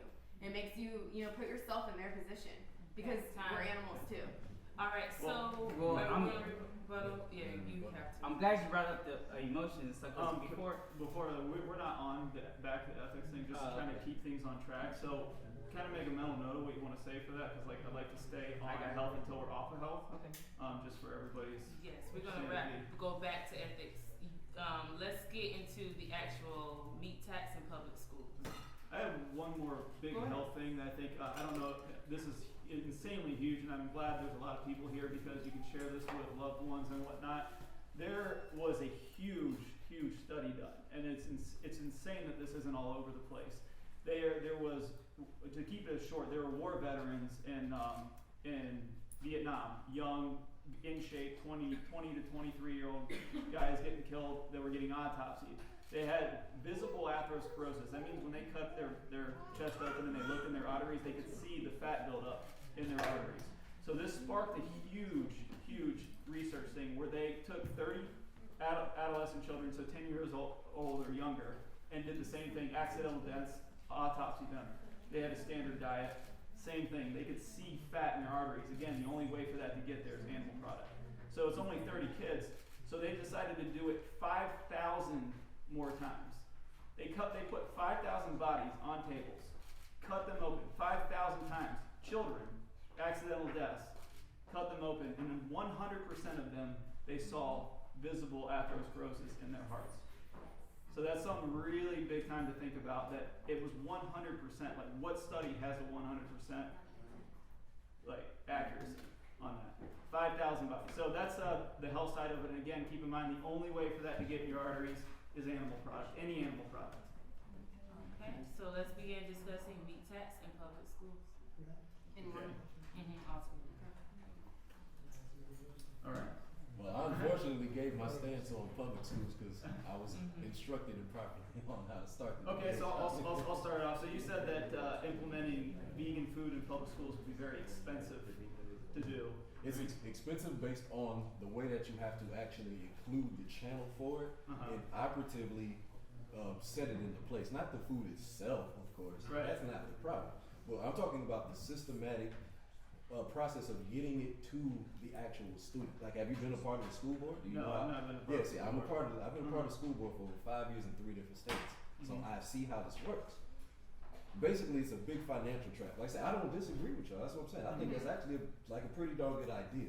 But as far as the channels and to build up the infrastructure to increase a very specific, avenue for a specific type of food, it literally will in fact raise the expense, because you have to actually differentiate, create a whole new channel that has to be paid for by somebody, and it's going to be paid for by us. So I mean, if you want that, of course, but just know your taxes are going to go up. And I don't disagree. Just know that's what's going to be the fallout. Is expense a good enough reason to justify feeding kids cancer and cholesterol What, again? and diabetes and all this stuff when plants are the cheapest foods in the world. Rice, beans, bananas, all these plants are so much cheaper. And you mentioned that instead of giving them processed foods, which is what they're getting, which is a group 1 carcinogen, instead of giving them processed foods, to give them different qualities of meat, which those cost more money, but that still doesn't take away the cholesterol and the saturated fats. So at what point do we put the health and the safety of our children above how much money we're spending? Let me ask you a kind of more specific question. With the, the attempt to bring veganism into schools, is this the ideal end that you all want for that? Is it, veganism only, or like a substantial The vegan ideal option? end is veganism only. Yeah, Okay. that's the only Of healthy course. way for our children to go. I mean, we want to teach our kids to grow up to be healthy, to live as long as they can be, to contribute to the world as best as they possibly can. So the best way to start doing that and to teach them healthy habits is, where they're supposed to learn everything that they learn. They learn at school. That is the whole purpose of school, is to learn. So why are we not teaching them the basics to live a long, healthy life and then tie in compassion with that? Right. So many kids don't understand that the chicken nuggets they're eating are an actual chicken. And if we're in school and we're teaching kids, why are we not teaching them exactly who they're eating and the process of those animals getting onto their plate? I don't know. I don't disagree with any parts of that. I think you was Oh, gonna you say got my phone? Yeah, so we should teach kids how to make decisions, not how to just give them one flat decision of like, these are your vegan options, choose one of them. Okay. And what they're eating, I saw some pictures in an article where Michelle Obama tried to implement like a vegan option for like a school, and it's like it's not rice and beans. It's like some funny looking applesauce and like boca patties. It's not appealing, but they tried to make it appealing to the kids because that's what like they enjoy eating, right? So then they give them the vegan options, but it's not. Well, that's what they're learned to eat. Yeah. We don't, chicken nuggets and stuff, that stuff we made, we teach them that. But the idea is like, you're talking about educating the kids, to make their own choice. Well, we lie to the kids. We don't tell them where their chicken nuggets come from. We don't show them where their chicken nuggets come from. So that's borderline ethical. We won't get too far into that, but if you're gonna educate the kids, it's unfair to the kids, and we can't do this because they'll all get PTSD. But if you're gonna educate the kids, you got to show them both. Where does the fruit and vegetables come from, and how does that dead meat on your plate get there? And also, just to touch on, you said we should give the kids a choice. Right. So, like you said, they should be properly educated on what that choice entails, but also, if we know that eating these animals is causing cancer and it increases their chance at death, so do cigarettes, so do drugs. So should we give the kids a choice to smoke cigarettes at a premature age just because they want to, when we know that it causes cancer? Or should we teach them the right way to go and say, hey, cigarettes cause cancer and you're not gonna buy them. I'm not gonna allow you to buy them because it's gonna hurt you. But teaching is coming. You're right. For the most, I just feel like the nature of teaching is you let them decide, right? And then when they decide on the right thing, then they've learned something, as opposed to like. But for them to decide, they have to have all of the true facts. Yeah. And I guarantee you, every kid in school, if you show them exactly where their animals come from, if you take them to the factory farm and then follow them on the transport trucks to the slaughterhouse, and then the manufacturing plant, and then to their plate, they wouldn't eat the animals. That's not true. That's not I'm a teacher If they and a will, there's a counselor, big issue. 3 different states. I've been a teacher in Florida, Atlanta, and California, and I've shown them same videos that you're talking about. They get grossed out for 15 minutes and go to lunch and eat chicken. How old are they? Middle school and high school. And this is real world. Like, I'm made Let him finish. real world. Just like I've literally, there's 50 different videos. I've literally, It I'm changed not me, making to be this honest. up. So- Whipped out my laptop, played those videos on our health day, on like a health importance day. They saw those same videos. They did not decline meat when lunch came around that day or any other day going forward. Even that, especially in my San Francisco school, because it was in Silicon Valley, so they're really on that tip. They have actual vegan options there every single day. Nobody chooses. Nobody. Okay, so first of all, it is anecdotal, that experience you had. Secondly, But no, that's not fair because she's actually creating something with no real evidence, and I'm a teacher telling you that I've done the experiment. Yeah, she's giving you her idea, like her opinion. So, okay, it is anecdotal. That's your anecdotal experience. There are plenty of kids that have seen it and gone, "Hey, I'm going vegan." So that's my anecdotal experience. But from a nutritionist perspective, working with families and such, I've seen kids as young as 2 fight their parents because they want cow's milk. Young as 2. That's how quickly it happens. That quickly they get addicted to the calorie intake. How quickly they get addicted to their way of life as young as 2. So yeah, if they're in school, they're already addicted. So yeah, maybe one little thing, like they're not taught, they're not given a choice because they're grown up getting fed this stuff without their choice. So I mean, I guess what he was So saying that's was like- when she spoke, she was in general saying if you show a kid everybody's gonna switch vegan. That's not true. He was just doing his head, so It's that's not not true. true. okay, so yeah, of course, you're right. So she was saying everybody. That's She her was being opinion. fair and being like Yeah. it's up to the person. But You'll never know. Okay, that is the opinion, but the fact of the matter is kids are not shown that. They are given it before they have any kind of recollection of choice. And they're already addicted to it. Yeah. So we agree that it was, opinionated on that, but they're not, the fact is they're not given that choice. They are not educated from that. All right. Let me ask you this question, just an Last opposing one, then we'll go question. to Opposing question. I mean, clearly I was vegan, so that's. Would you give your child when they get older? Are you gonna give them the choice to eat meat? Are you gonna mandate that they be vegan? I'm glad you asked that. I have a 10-year-old, a 6-year-old, and my baby here, and I never told them, and you can ask them, they're here. I never told them that they had to go vegan. Me and my husband decided we were gonna go vegan, and we told our children who were 3 and 7 at the time. And we said, me and Daddy are gonna go vegan, and this is why. And my son, that was a little older, we showed him not super graphic footage, but just footage of factory farms and stuff like that. And we just explained it to my daughter, and they made the choice to go vegan. And they are activists themselves. They talk to the kids at school. And if they ever decide, like people say, well, what if they decide they want to eat animals? But I know that they won't because they bear witness. They know who the victims are. We go to sanctuaries and we see the animals. We've rescued animals straight from the slaughterhouse. We've rescued animals everywhere. So they know these animals. They don't look at the animals as products. They look at the animals as their friends, just like our dogs at home.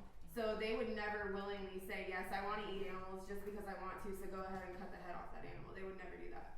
So it's not something that I worry about. Okay. And as far as her, I'm going to teach her everything as she grows up, and this is why we don't eat animals. And I guarantee you she won't do it either because they're her friends. All right, time. That's the last that we have of that topic.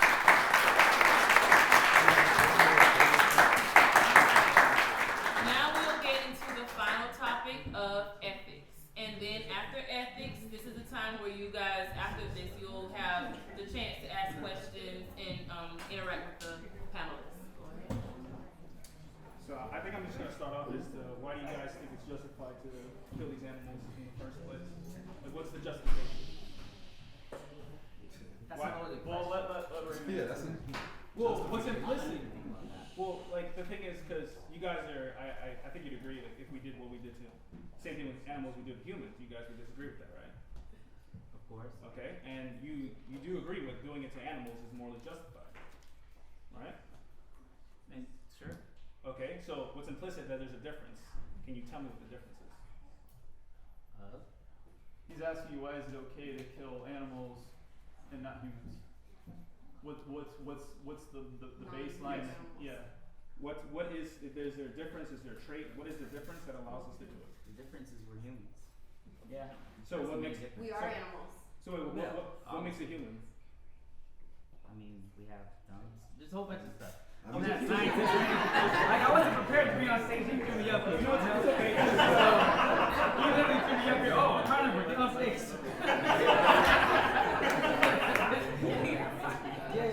I mean, you go down. I mean, we can get scientific. You can go to the Bible. It's everywhere. All I can say is I'm a human and I do eat meat. However, I think it was a loaded question because it's not a bad thing to eat meat. In my retrospect, I think the main thing about animal rights is the overkilling of animals, like different factors that actually do it in very harmful ways. You know, the mass production.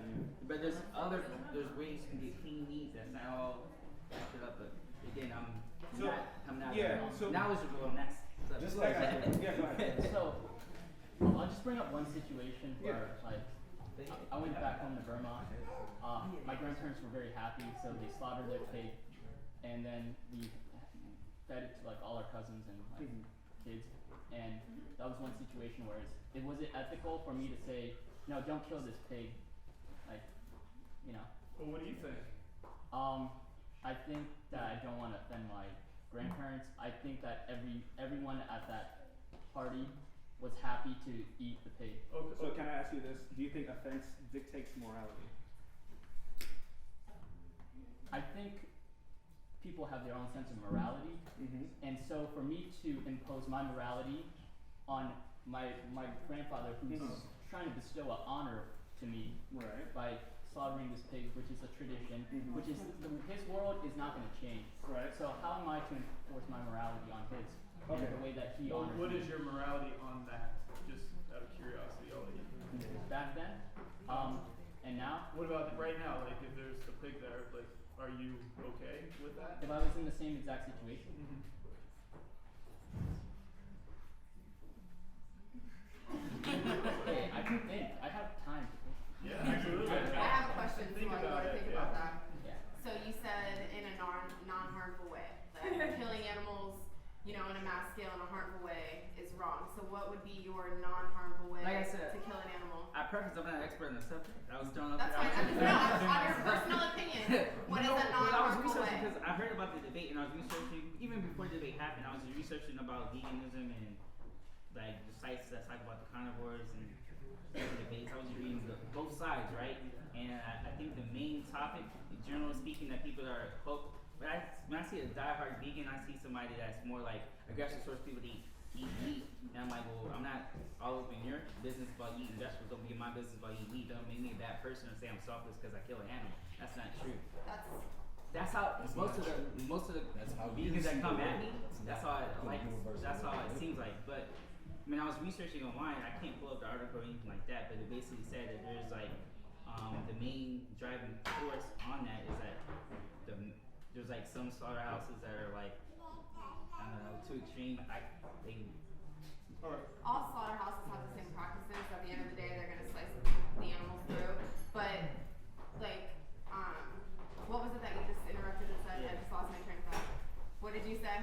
Oh, the choice. Okay, so yes, you're not in our business about eating vegetables. However, our choice in eating vegetables doesn't have a victim. Every animal that is killed for the food industry or for any other industry, fur, leather, all the animal industries, those are victims. So no, as you're not talking to us about eating vegetables, we're not directly taking somebody's life.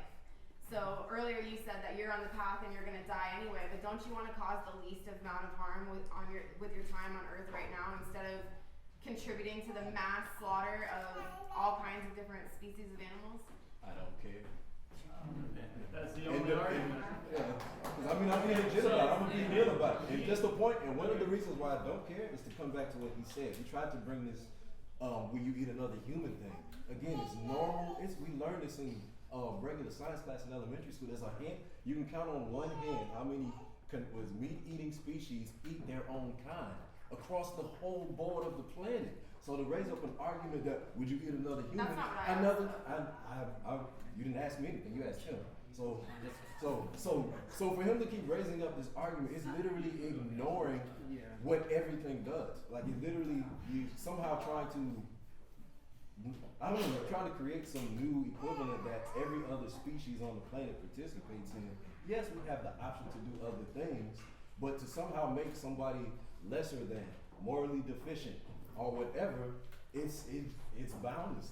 In my view, it's boundless to prop yourself up as someone better because of how you espouse and see the world. I have Be a it question. based on how someone eats a meat. I have a question. So you explained that it's boundless to prop yourself up or to put yourself on a pedestal and how you view and however you view when it comes to what you eat. But you all also have a consensus that there's a difference between humans and animals, and that's a pedestal propping up mentality as well. How do you correlate, or how do you explain that correlation between those two Excuse Again, me. it's like I said, we are the natural apex predators of the earth. You don't have to like that. You can laugh at it all you want. It's simply the truth of the matter. Whether you operate out of that capacity is your choice. But the fact that you were in a human body, have 5 fingers, 10 fingers and toes, can use your mind and be mobile in a way that 4-fingered, non-pedal with a dual pedal, excuse me if I don't use the proper term, animals use. I don't have to forfeit that right because it makes me somehow better. And that's simply not true. That's something that we are espousing as a moral imperative based on the philosophy of veganism. Okay. Go Okay, awesome. So through that whole thing, you made an appeal to nature. It's natural. We're at the top of the food chain, right?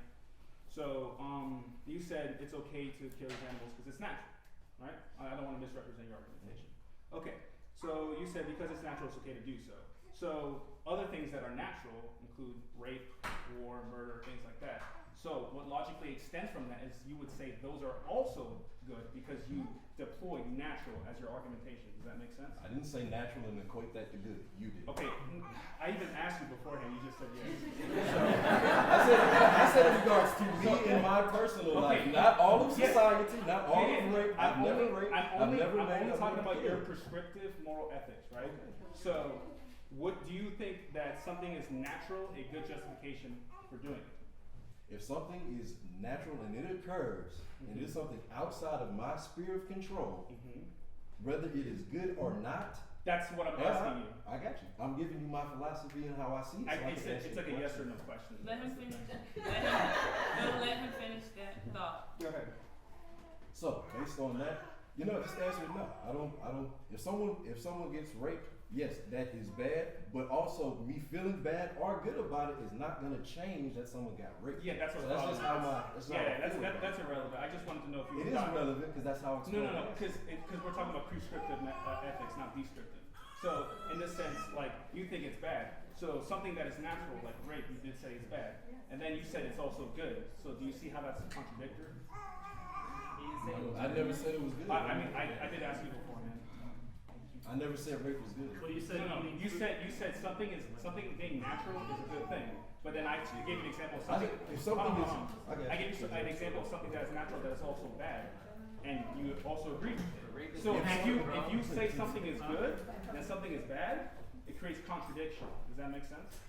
We live on Earth, which is a contradiction. What are you talking That's a about? deflection. That's not a deflection. That's my answer and how I see the world. Well, Y'all have a philosophy and how y'all see the world, and y'all espousing it on us. let me I have a simplify philosophy and how I see the wait. world, but I can't share it with y'all. Like, do you not Okay. see that? All right. So Just because you don't like my view, I'm literally not allowed to have a And say. I do Last understand. point. Hold on. I need some more, but we do like. I'm not saying morality is objective in any sense. Morality is subjective. I wholeheartedly believe that.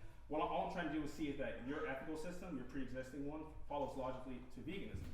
So I just want to. I'm not a vegan. Well, no, okay. I'm going to ask you a series of questions, and then maybe we can produce some sort of conclusion. So I want to ask, what's the justification? What's the difference between animals and humans that justifies it? And then. he already said Justifies the or not, I apex. answered that question. He said He's already he thinks apex. You said. And again, it's not even. Again, my justification again is literally looking at the natural state of being. You go to the forest, you go to the jungle, you go up the street. A roach is gonna see an ant and try to kill it and eat it. And that same thing, I'm trying to give as many extreme examples as I can because everywhere you look, something has to consume something in order to survive. Regardless if it's meat-based, slaughter-based, or not. It has to. So that is the ecosystem that we live in as being on Earth. And I don't appropriate some type of morality system on how consumption goes. I personally just don't. And that's So I'm asking you guys collectively. So like, I just want the trait. Like, what is that justification? What is that difference? If you could just tell me in a concise manner, so I can just work with that. Life itself. That's my. Let's be honest here. Most vegans weren't born vegan, so what Wait, no, made you turn vegan? You guys are not answering my question. I'm answering your question. What You don't is- like my what is- answer. I'm not giving you one. Like, dude, this is my answer. Just say you don't like it. Wait. So what is the difference? Like, can you just you all can each answer? That's fine. What is the difference that justifies doing it? he already explained his difference. Yeah. He used religion, and he said choice. Well, on top of that, I didn't get a chance to bring this up Go ahead. because she was talking about emotions. I was going to talk about that. So I was researching online, even before this debate, whatever. I was researching that actually there's a study's been done that plants actually have emotions and stuff like that. So, So I would like to answer that. Plants react to stimuli. yeah. They react to stimuli. There's a difference between reacting to stimuli. I agree, they are living, yes, absolutely. There's a difference between reacting to stimuli and having sentience. They're completely different. And when you pick an orange off a tree, does that orange tree die? It doesn't die. You're That's not not taking killing. the central life force. If I pluck a hair off a cow, it's not gonna die. But are you eating? That's not giving to a cow. You're slitting their throat and cutting I off mean, their but head. you're They giving a cannot false live. equivalent. You gotta keep this No. consistent. If you Plucking chop a that hair tree off a down, cow if is you not- chop that tree down, it will die. Okay. If I slit the throat, it will die. Wait, let her. We're gonna get to that. Hold that thought. Let her finish her comment. Plants are not sentient, they react to stimuli. Sentience means the ability to feel pain with the central nervous system and the ability to have emotions, the ability to make connections, okay? Reacting to stimuli is completely different, and most plants, when you're consuming them, you don't have to kill them. You know, even like broccoli, when you cut the broccoli stalk, if you re-put the stem in water, it will regrow. I do it all the time. So you're not actually killing the plants, but you're also not artificially inseminating and taking away babies and like slicing their throat and making them bleed and making them cry. That's not what happens with plants. So to say, I have one more little point to that. So to say that it's wrong to kill plants and not animals, the animals that you are killing are consuming so many more plants than we are, that in your choice to kill that animal, you're also killing a ton more plants. So if you care about plants, then it would still make more sense for you to be vegan because you're still causing the least amount of harm as possible. We have to stop. Okay, so we were gonna go. We're gonna get there. We just have to do one thing before, and you are on. You're ready. So I want to go ahead and introduce the co-founder of NOOR 17, Roy Ayers Ashcroft.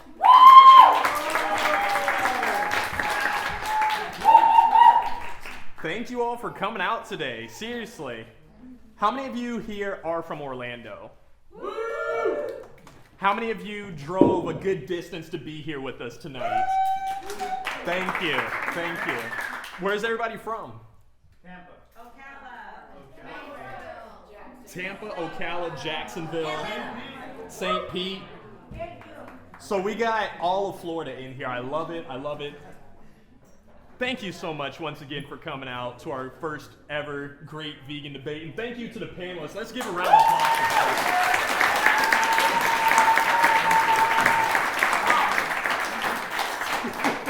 Terrence, thank you for jumping up here last minute. Just to let you all know, this is how it went with him. He said, Royce, I'm going to be a little late. So that's fine, just whenever you get here. He wasn't supposed to be up here, but then he walked through the door and we're about to go into the second half, so it just kind of made sense that, you know what, you weren't part of the audience the first time, now you're up on stage. So thank you all seriously for doing this. Thank you all for coming. It's all about just kind of starting that conversation. You know, how many of you in here by show of hands are vegan? So a good number. And we know that a lot of people are making that transition, and it's very fair to have questions or to critique the lifestyle. There's nothing wrong with that. So I wanted to put this platform together. We wanted to put this platform together to let everyone know that the conversation is safe, it's okay to have, and let's have it. So thank you all for being a part once again.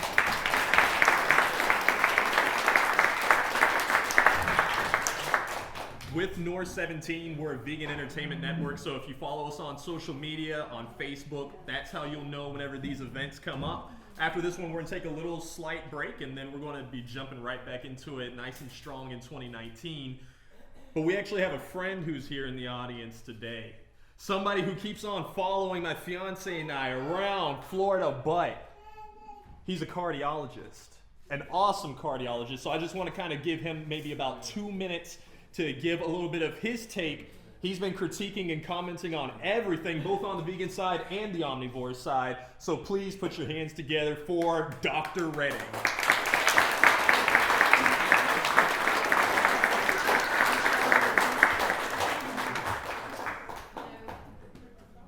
this was not in the plans. I didn't come here to speak, but with me are 6 other doctors up there. Yeah.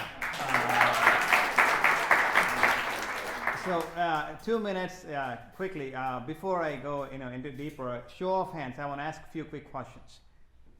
Imagine 10 closest people in your lives, the close-knit people, including yourself. How many of you know someone who is suffering with high blood pressure? Show of hands. Okay, next question. Diabetes, heart disease, arthritis, cancer, right? Every hand went up, right? So collectively, close to over a couple of hundred people, with a show of hands, are the people who are suffering with those diseases. How many of those are suffering those diseases because they did not eat bacon, cheese, and sausage? How many of them ended up in the hospital because they did not eat meat, or they did not get enough protein in their body? No show of hands? Nobody? That's my message.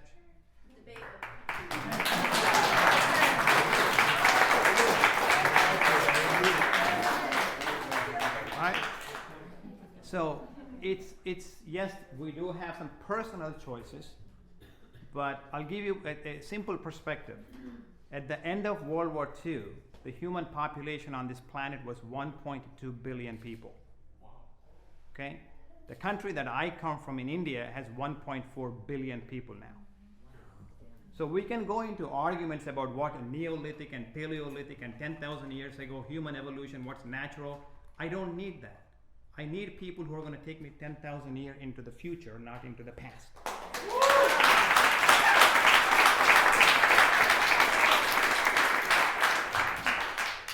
Right? And in terms of death being natural, of course it's natural. Don't be afraid of dying, but shake in your pants every minute if you are the cause of your own death. Okay, be afraid of being the cause of your death, because I see it every day. Every single day. And I may be paraphrasing the past president of American College of Cardiology, that they are going forward in the way we treat fellow human beings who are suffering. That's one thing that's real. Of all the things that we think to be true as humans, there's one thing that is true, is suffering. Of all kinds, human and non-human. It's visible, it's palpable, it is felt. And I see the human suffering every single day. And I woke up from my self-induced clinical coma only 4 years ago, and I felt that I got my entire clinical practice wrong. And I'm on a mission to teach as many people as I can that if you are 10 years or older, or you're an immigrant like myself and have been living in America for 10 years or longer and eating the standard American diet, I got news for you. You alluded to it, and it's true. That was not some made up, baloney. What he numbered, the 5,000 people based on the Vietnam data, it is true. If you're 10 years older or lived in America for longer than 10 years, guess what? You have heart disease. Make it a point how not to die from it. And the only data on the planet ever published and reproduced multiple times that's been shown to reverse heart disease is a whole food, plant-based diet without added oils. Period. This is not even an issue for debate. And those who are debating about this, you're going to be the victims of history.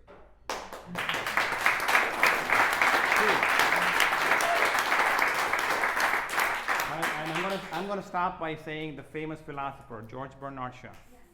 My spirituality is too intense to allow the rotting of animal bodies in my body.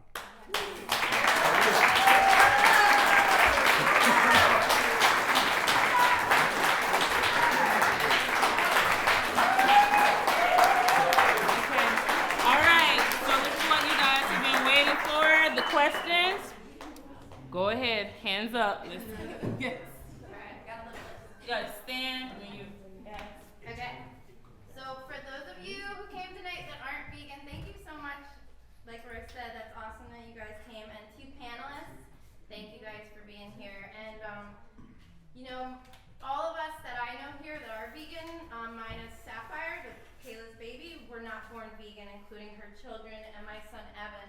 And so we do understand and we were just like you at one point, and that's why this is so important to us, because we understand the difference that it makes in your life. But I do want to say, veganism is not a diet, it's a lifestyle, and we live it. And I want to say that the definition, because by what all three of you said, it was clear that you don't understand the definition of veganism. It is not about being perfect, it's about doing our best to cause the least amount of harm possible, as far as possible and practicable. So like he said, if you were on an island, deserted somewhere, if the situation came, yeah, we're not idiots, you do what you have to do, but that's the issue. It's not about survival, we're just doing it for pleasure, and that's not a good justification. Right, you said some things were rushed, you don't like when things are rushed. Was it too rushed when slavery ended? Was it too rushed when women got their rights to vote? Was it too rushed when gay people got their rights? Just because things happen quickly doesn't mean they're bad. When we got cell phones and internet, these things happen quickly and the changes were positive. And we don't have to be afraid of change happening quickly. Right now, we're in the 6th great mass extinction of species on Earth. Up to 200 species are dying every single day.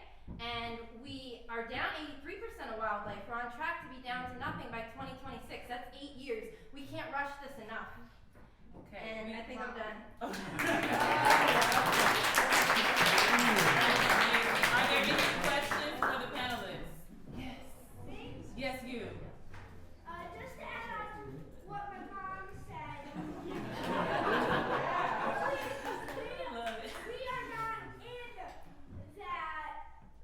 we are not in that situation, so we do not need to hurt those animals, and we don't need to hurt them to live, because they are hurting us when we eat them, and it's not right to any of us.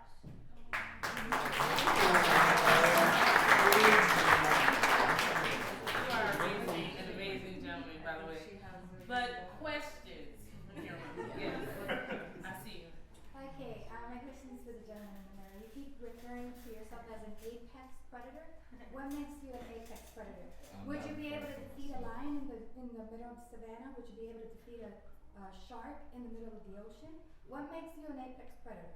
Not me, the human species, not talking about myself. The thing that makes us a human species, apex predator, is the fingers, toes, and the mental capacity to invent what we have made. If we were not the apex predators, we would have been overrun by the same animals. Nature itself has dictated this, not my opinion. No, you cannot beat a shark. Again, I can go into the water with a spear or a gun and kill but the you same need shark. tools, you need weapons, you need a gun. Yes, and that's I said that's that. intelligence. That doesn't make you an apex predator. Intelligence is what makes us the apex predator. Okay, we can't do that. You know, right? What's We happening? can't do that. Question, and they're gonna answer. I didn't and get a chance. You wanna I didn't get an adequate response for that. Again, me saying that this isn't some opinion that I'm making up. The apex predator portion comes from the intelligence aspect, actually. If we keep it within species, we look at spiders, for example. You look at spiders, the level of sentience or intelligence can actually be quantified. The most advanced or top of their food chain is the smartest actual spider, the black widow spider. It's been quantified and you can research it. The level of intelligence based on the size of their brain dictates how high or low they are within their own species chain. This is normal natural science stuff. Like, I'm not just making this up to a proven opinion for eating meat. We are the top of the food chain on the planet. If we weren't, we would not be what we are. Okay, next question. I have a super simple question. I have a really simple question. Can I say a quick comment about the last question though? So, one quick comment about the apex predator claim here is, you said if we were not the apex predator, we would have been overrun by another species of animal by now. Is that correct? That's what you just said. I think that the reason why we have not been overrun by another species of animal is because no other animal other than humans has a need or a desire to unnecessarily attack another species.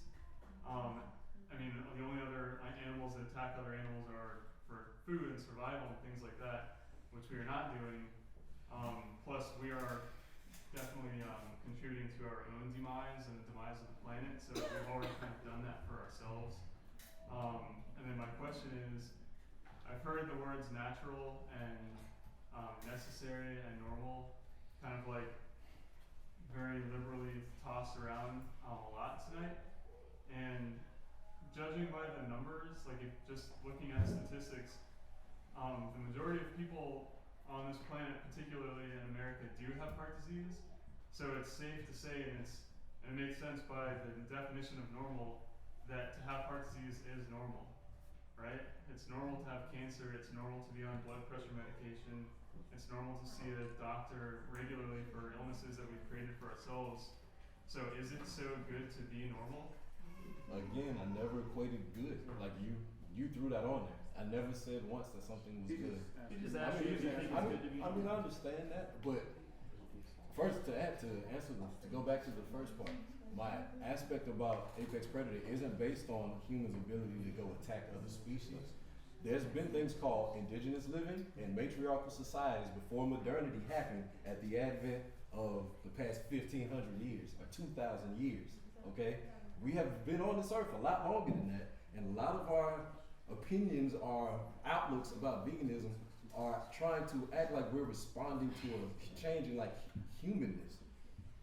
These changes and responses that we are having are to modernity and the shift of human behavior from indigenous living to matriarchal living to cobbling together in patriarchal societies where we're literally hundreds of thousands of people stacked on top of each other, forcing to create industrialized food channels to where we are no longer in control of our own food intake. We have to be dependent upon third parties for the vast majority of us to get our food as a part of the constraints of this new societal norm that we have created. And veganism is simply a response to that. And I do not agree to any parts of that.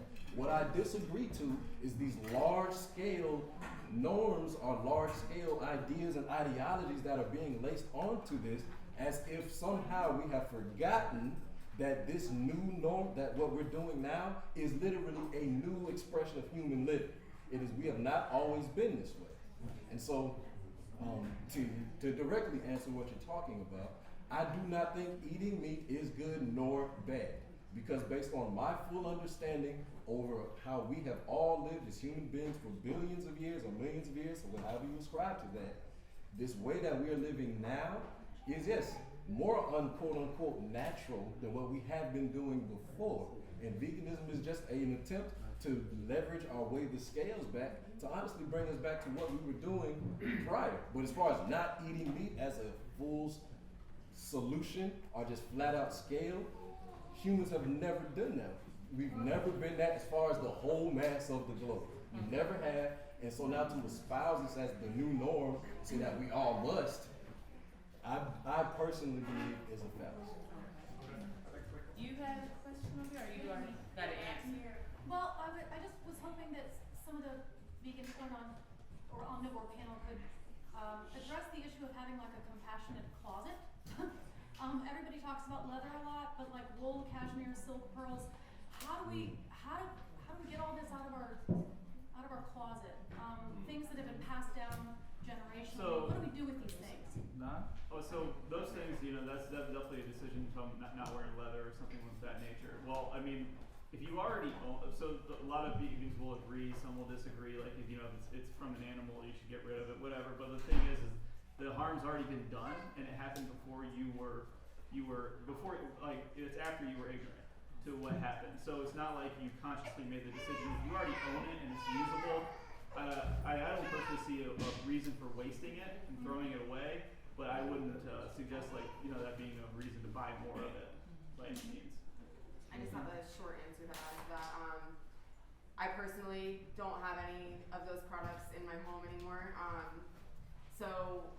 And I definitely agree with, don't buy them or anything like that, but a lot of people will bury some of their items and return them to the earth, or some sanctuaries and stuff will take or wool and things like that and use it for bedding to help save the animals, so that way it's not being wasted, but it's being put to use to helping more animals in the future. And you think putting it back in circuit with secondhand or donating it, you don't agree with that? You think I personally don't do that, but I mean, do whatever you feel you need to do. But I also the main reason that I wouldn't continue to wear it is one, I find it repulsive to wear, you know, skin or fur of an animal, but I don't want to normalize that. You know what I mean? People, when I'm walking around, if I have a big fur coat on, I'm normalizing that, and people don't know that I'm vegan, and they don't think that there's anything wrong with that. But by me not wearing that and not normalizing it, it's putting a difference in there, and it's not promoting it. Is what I'm trying to say. Right? I have a response. Okay. I have a response to you. Okay, go ahead. Yeah. Well, So response to the question. I'll just say it's solely dependent on what you value, especially in morality. So in our own like ethical systems, we have these things called axioms, which are the principles in which we hold our system. So if one of them is like well-being, and if you know wearing a leather belt that's already been purchased or before you were vegan and all that stuff, doesn't infringe on any well-being. There's nothing intrinsically wrong with doing so. But let's say if you did buy a leather belt, then you would, because you're supporting that economy. You're supporting the needless suffering death of animals. Okay, thank you. A question to the panel supporting the meat eating behavior. Does anyone on the panel know how many cows that America kills a year? How many what? How many cows we kill in America a year? I don't know, but I can Google it or you can tell me. I'm going to tie it up with the next question because I heard the word natural and the natural ruminant somehow supports the environment. We kill about 40 million cows. I'm not even counting the birds and the pigs and other animals. It's 40 million cows in this country alone. If we were to let them live as natural ruminants, and this is from the Department of Agriculture, it takes about 2.2 acres per year to support a cow and a calf. There is enough land, there's not enough land in not just the United States, there's not enough land in continental North America to support that. Two, but how are we doing this? We grow them in organizations or facilities called CAFOs, concentrated animal feeding operations. So the nature intended for these animals to use 2.2 acres space per year. The average size of a CAFO in America is 6 acres. Take a guess how many animals are housed in those 6 acres. This is not even the largest ones. It's 3,000. It's 3,000 in 6 acres. And the reason these things become important, and I come to the question next, is officially every single environmental organization on the planet declared last year, 2017 and again in 2018, that animal agriculture is now the #1 cause of greenhouse gas emission than all vehicles, automobiles, planes, jets, including spaceship launching combined. Given that, why would we not change? The debate started with why veganism. I challenge everyone, why not veganism? Yeah. Do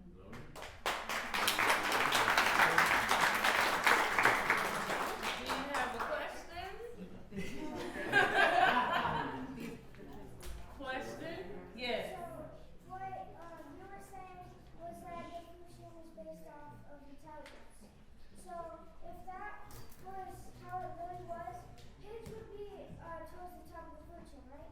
No, because they can't create or communicate the same way that we can. If they were more intelligent, they would actually be able to exercise that intelligence, and they Pigs can't. have the same intelligence as a 3-year-old. Say that again?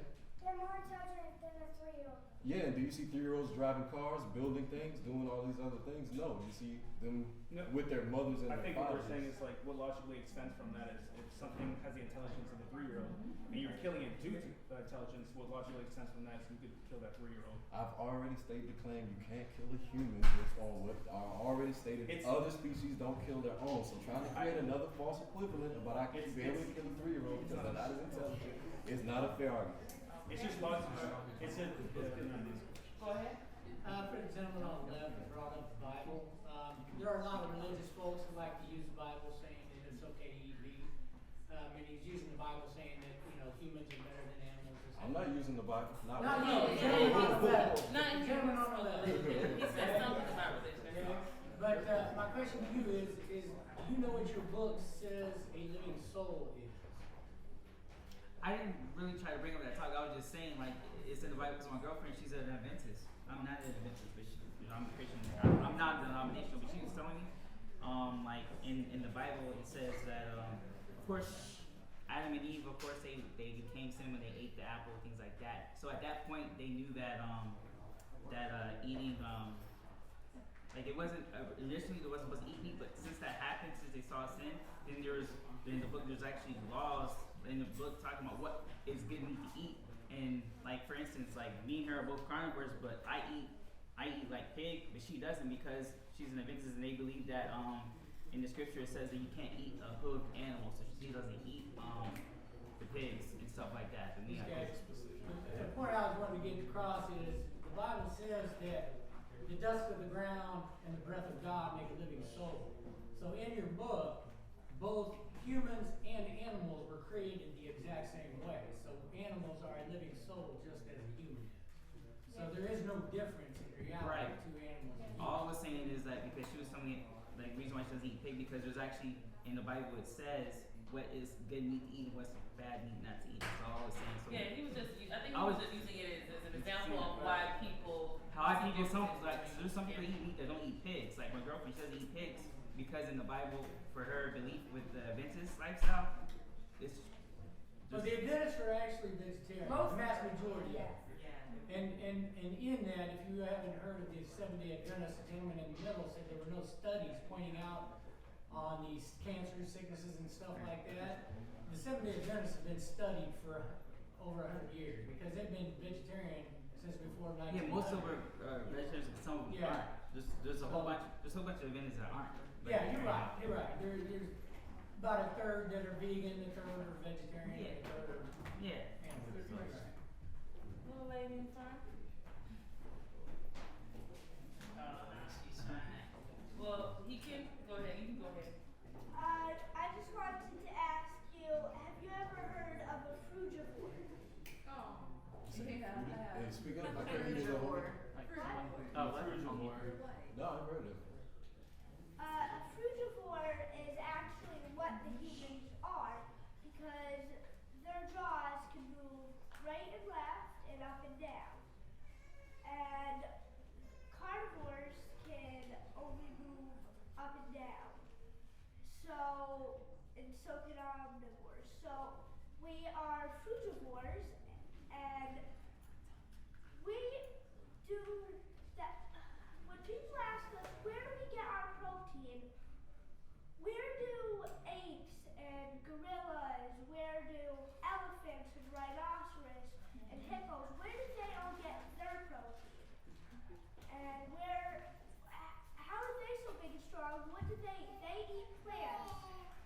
So Their body synthesize things a little different. I don't disagree with you, but I also do not fall directly in line with the whole gorillas, bears, lions thing. I've researched their anatomy. They have different anatomy than we do. Yes, they eat plants, but also say in comparison. If we That's were what to he's go trying out, to tell you. He wants you to check out frugivores because that's what we're actually designed like. He's saying we're not even like herbivores or omnivores or carnivores. It's a whole other class he's probably never heard of that you might want to check out called Well, our frugivores. digestive systems are in the 90th percentile the same easily.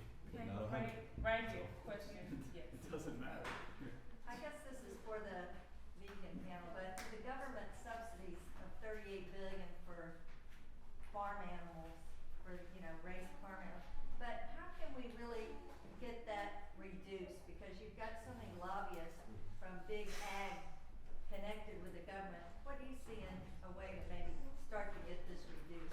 You talk about the subsidies? Yes. Yeah, we need to continue to go to the meetings and to try and get that changed on a government level. Just like getting the greyhounds off the ballot and ending bear hunts and stuff like that, we have to go and we have to speak up because right now there's nobody speaking on behalf of the animals. So we need to get in there more. There needs to be tons more voices in the government trying to help these animals, and we need to stop those because that is a huge issue that we're having. Is dairy and meat literally cannot lose money, and that's what's harming. That's a huge issue with animal agriculture. Well, from the logistical side, the more people that go vegan, the less animals that are produced, the less animals that are produced, the less feed that's going to be produced, and the subsidies are really relying on how much feed's produced, so how much vegetables are grown. So pretty much the more people that go vegan, the better. So, Yeah, essentially what you want to do is decrease the demand for meat in general. So, and those things will logically follow. So I had a question to the omnivores. With the knowledge provided to you tonight, you still reject or don't care about About what? about the knowledge. Knowledge is knowledge. I like learning smart knowledge. I like learning. So You know? was it enough to convince you? No, I mean, like I said, It takes time. it just takes time. But me, I like eating meat. I mean, most people that were vegans, they transferred to become vegans. They weren't born vegans. Like it's a choice. It's like now it's a big talk about sexual orientation. That's a choice too. It's all up to you what you want to do. So Not when there's a victim involved. That makes it not a choice. I got you. I'm just a person that doesn't describe that killing an animal is wrong. So the knowledge provided That's just me. wasn't projected. The knowledge provided to you wasn't No. accepted. I mean, the I whole mean, this thing is about me. I don't argue what your beliefs are. It's not going to change It's not a me. belief. It's knowledge. It's facts. Science. There's a whole bunch of facts with carnivores too. I just, I wasn't supposed to be on stage. I just got thrown up here. So I'm not a doctor or nutritionist that helps people with their diet plans and things like that. So. Okay. So, if you were stranded on an island and you only had meat and you only had fruit, which one would you choose? If I had what? Meat and fruit. If you were stranded on an island and you only had an animal or fruit, which would you choose to eat? Would I choose to eat first? Yeah, if you had to, like when you're stranded Not on an first. island Which one would you and there's an prefer? animal and there's fruit, would you choose to eat the fruit or the animal? I eat both. I like eating salad before I eat meat. I like having a balanced salad. The fruit? He would eat the fruit. Or are you gonna catch the animal?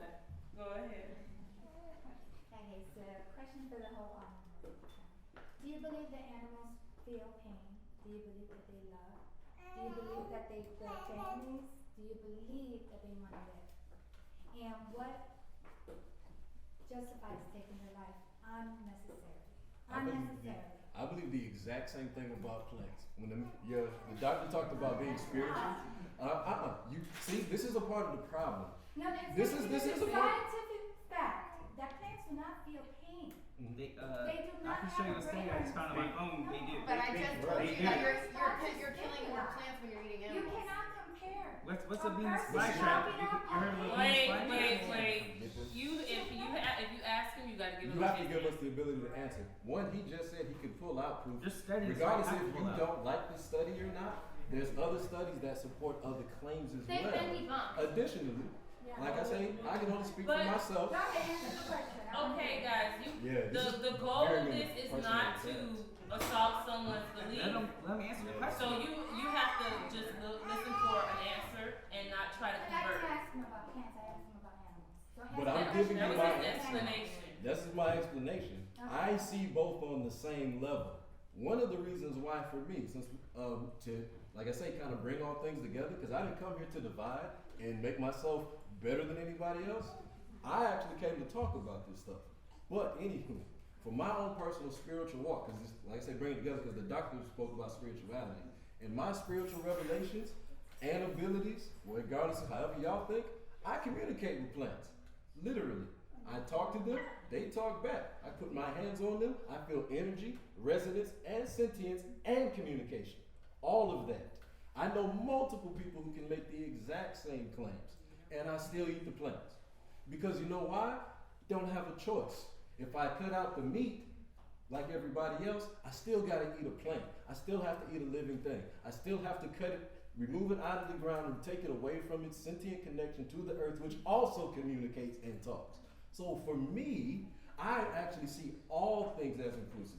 All things are created equal under God kind of thing. And if I am participating in the operandi of life, I am putting myself at risk because I also know at any given moment, my life could possibly end as well. I could be as vegan, save the life, save the earth, do anything that I want, and walk right outside that door and get hit by a car, and all of that good health, all of them saving the animals, all of that has got me dead in the same place. So that's my question. I had just one question, simple question. Do you?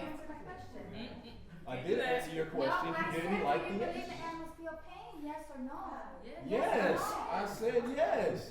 I see them all the same and they all feel the same thing. I'm giving y'all the answers, y'all just don't like them and y'all like I'm putting a block in front of you. Alright, so my question, do you find it the exact same to cut the top off of a carrot to cutting the head off of a cow? Me personally, yes. You don't have to agree.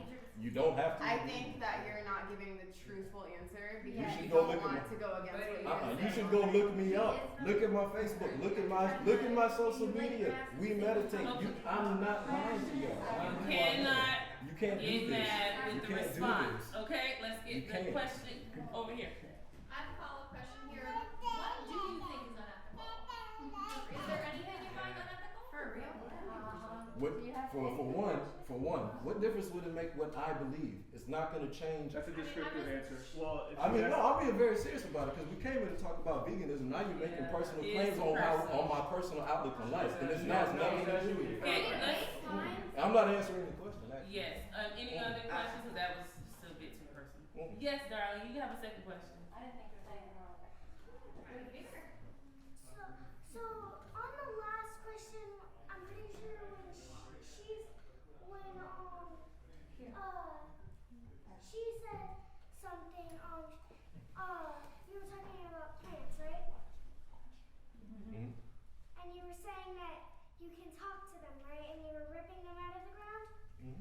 So do you think plants are alive or no? Yeah. I think they're alive, just as alive as animals are. So Yes. if you think animals are alive and they're supposed to live, then why do you eat them? The same reason why I eat the plants. And would you go up to an animal and say, "Oh, you smell good. Good, I want to eat you."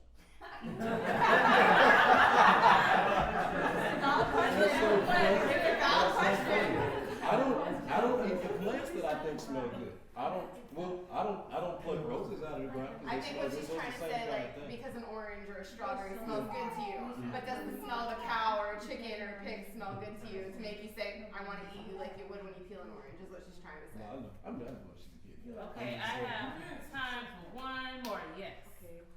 Hi guys, my name is Gia Nicole. So I'm a vegan, and this question anybody can answer it. It's open to anybody, but so I'm a vegan, but I don't believe. Well, I do it for the animals, but I don't think that someone else is wrong for eating meat. My question is, do you think that someone who eats meat is gonna go to hell because they've eaten meat in their lifetime? Like just because they've just arbitrarily eaten meat at some point? Yeah. Or because they're choosing to eat meat? Both. Both. I mean, like, does it make them a bad person? Are they going to hell? Like, the reason I ask that is because the reason I know it's kind of like maybe like a weird statement and question, but you know, we're all here for a reason, and like we all have like a great purpose. I believe like it's not like accidental, but I don't know. It like okay, I if think we're I get what supposed to you're live a certain way, right? is that the thing that's gonna make us not transcend to the next level of you know, consciousness, or would we not reconnect with a higher power because we choose to eat meat, or because we don't choose to eat? Like if we choose to be vegan, is that gonna be the thing that gets us to? I would say you'd have to prove these metaphysical things in the first place. Well, okay, so that anybody can answer the question. If you're an atheist, then you might not be able to answer that question. All right, so I think so. The thing is you know, if you my belief in like directly to your question is that if you are educated and you fully understand what it means to eat meat and what the impact is on your health and to the animals, and then the fact that the animals have feelings and whatnot, and that all this stuff, if you understand all that, you know, intrinsically, and you still continue to do it, I think it makes you a bad person. Do you think that person would not go to heaven? That's a tough one. I would say, to answer, let's say if I was God, right? I'm just saying if I was, right? I would say if this person understands the morality of the situation, yet they choose to do wrong knowingly, because intention is a very important thing that you have to take into consideration. Then yes, knowingly do something wrong, they probably go to hell. Now I do have to. Yes, I have to say this. Well, you know, none of us, we don't know what God would do. It's like a great mystery, like the reason why God sets things up the way that He does, because everything has to suffer. I don't think that a plant wants to die. I know an animal doesn't want to die. I think everything that lives wants to live, and that's why things continue to grow. And like, Well, You know what I the mean? Like- bottom line to that is if we stop eating animals, there will be the least amount of suffering possible. So let's say plants do have feelings, they feel pain. By eating meat, we kill way more everything just to eat meat. If we eliminate animal product, we will do the least amount of harm possible. And I understand and I For agree us with to that, survive. which is why I am vegan. But that's still like I have my spiritual question. Like, would that prevent someone from going to heaven? My step family is Satanist and they do eat meat still. I get a question similar to this a lot when I do outreach. And, you know, regardless of religious beliefs, you know, who anybody believes in, whether they do or not, my simple question is for people who believe in God. If God was standing in front of you and there's a slaughterhouse over here and there's a field of strawberries over here, the God that you believe in, where would they go? Would they go slit the throat of an animal or would they go and pick strawberries? Well, that's the thing. I mean, God is over. He's over the good and the bad. I'm just saying that's a very basic. You know, God is supposed to be, you know, sentient and supposed to care about everybody equally. God is both mysteries of both good and evil. He like God. It's just a personal question. It's something you have to answer yourself. If you put yourself in that position, the God that you believe in, where would they go? It's not it's just an answer to your question. Is that's something that you believe in? If it's not something God wanted, it wouldn't be. Period. It wouldn't be able to manifest. Well, that's like saying God wants rape. No. Right, we're gonna have to end it here because I think we're going too far. But the good thing about it is, you guys, yes, the good thing about it is we are going to be here until about 10, so you can have these questions answered, you can engage in that dialogue. We're going to wrap it up here. This has been an amazing event. Let's clap for everyone.